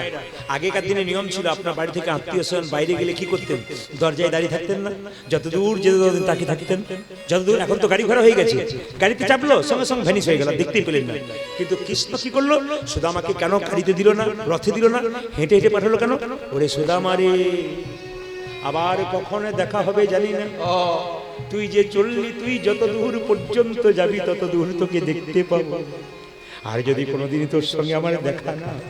সুদামা চলে যাচ্ছে, আর কেঁদে কেঁদে কৃষ্ণ বলছে, সুদামা তুই ভালো থাকি, সুদামা তুই ভালো থাকি, সুদামা তুই ভালো থাকি, ও যা যে সুদামা তুই ভালো থাকি, তোর কোনো অভাব রইবে না রে, সুদামা তুই ভালো থাকি, সুদামা তোর কোনো অভাব রইবে না রে, সুদামা তুই ভালো থাকি, তোর অভাবে রইবে না রে, সুদামা তুই ভালো ও যা যে থাকি, কোনো অভাব রইবে না রে, সুদামা তুই ভালো ও যা থাকি, যে সুদামা তুই ভালো থাকি। সবাই কাকার বাবা যে যেখানে বসে আছেন মন দিয়ে শুনবেন, যে যেখানে সুদামা তুই ভালো থাকিস। যখনই সুদামা ফিরে এলো মায়েরা, এই মনে চিন্তিয়া ইহ চলে যায়, এই মনে চিন্তিয়া ব্রাহ্মণে চলে যায়, এই মনে চিন্তিয়া ব্রাহ্মণে চলে ও যা যায়, যে এই মনে চিন্তিয়া ব্রাহ্মণ চলে যায়, নিজ ঘর নিকটে আসিয়া দাঁড়াই, আজ নিজ ঘরে নিকটে আসিয়া দাঁড়ায়, ও যে নিজ ঘর নিকটে আসিয়া দাঁড়াই, ও যা যে নিজ ঘরে আসিয়া নিকটে দাঁড়া, আর কিছুই দেখে চিনতে না, আজ কিছু দেখে চিনতে পারে না, কিছুই দেখে চিনতে পারে আজ না। কিছুই দেখে চিনতে পারে না। সুদামা যখন ফিরে এলো, দেখলো নিজের কুঁড়ে ঘরটা দালান হয়ে গেছে। ভাবলো তাহলে কোন রাজা কি জায়গাটা নিয়েছে? না না, আসলে কৃষ্ণ এত সম্পদ দিয়েছে, তার স্ত্রীকে রানী দিয়েছে, রানী করে দিয়েছে। এই সুদামা কিন্তু কলিযুগে জন্ম নিল যশোহর জেলায়, বাংলাদেশে, সুন্দরানন্দ ঠাকুর রূপে। আসুন, আজকে কৃষ্ণ সুদামার কথা আপনারা শুনলেন, খুব ভালো লাগলো। একটা ছোট্ট ভজনের মাধ্যমে আমরা এখান থেকে বিদায় নেব। সবাই মিলে হাত তুলুন, কাভি রামবাণী একসঙ্গে হাত তুলুন, একসঙ্গে বলুন। হ্যাঁ, তবে নাম্বারটা, আমার ফোন নাম্বারটা একটু বলে দিই আপনাদেরকে, এই ক্যামেরার মাধ্যমে আপনারা নাম্বারটা দেবেন সবাইকে। নাম্বারটা বলে দিই, 62 96 14 14 27। আমার মোবাইল নাম্বার হচ্ছে 62 96 14 14 27। একবার বলে দিই, 62 96 14 14 27। সবাই হাত তুলে একসঙ্গে, একসঙ্গে হাত তুলুন, একসঙ্গে। প্রসাদ পাবার আগে, প্রসাদ পাবার আগে সবাই ধ্বনি, সবাই দাঁড়িয়ে।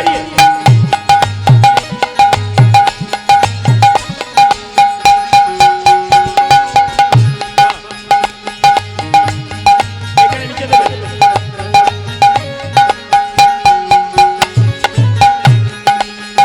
कभी राम बनेंगे, कभी श्याम बनेंगे, चलिए आना प्रभु जी, चलिए आना। हरि बोल। वो कभी राम बनेगी कभी श्याम बनेगी, चले आना प्रभु जी चले आना, कभी राम बनेंगे, कभी श्याम बनेंगे, चलिए आना प्रभु जी, चलिए आना। हाथ ताली दिए। कभी राम बनेगी कभी श्याम बनेगी, चले आना प्रभु जी चले মায়েরা, आना। সেবা করে কেউ যাবে না। সুন্দর কয়াল, আপনার দক্ষিণের ছেলে সুন্দর কয়াল কীর্তন গান গাইবে, পরে আপনার সেবা করে কীর্তন শুনবেন। হাত তুলুন সবাই। খাবার আগে হাত ধুতে হয় না, হাত তালি দিন। कभी राम बनेंगे कभी शाम बनेंगे, चलिए आना प्रभु जी चलिए आना। वो कभी राम बनेगी कभी सोम बनेगी, चले आना प्रभु जी चले आना। कभी राम रूप में चलिए आना, वो कभी राम रूप में चले आना, कभी राम रूप में चलिया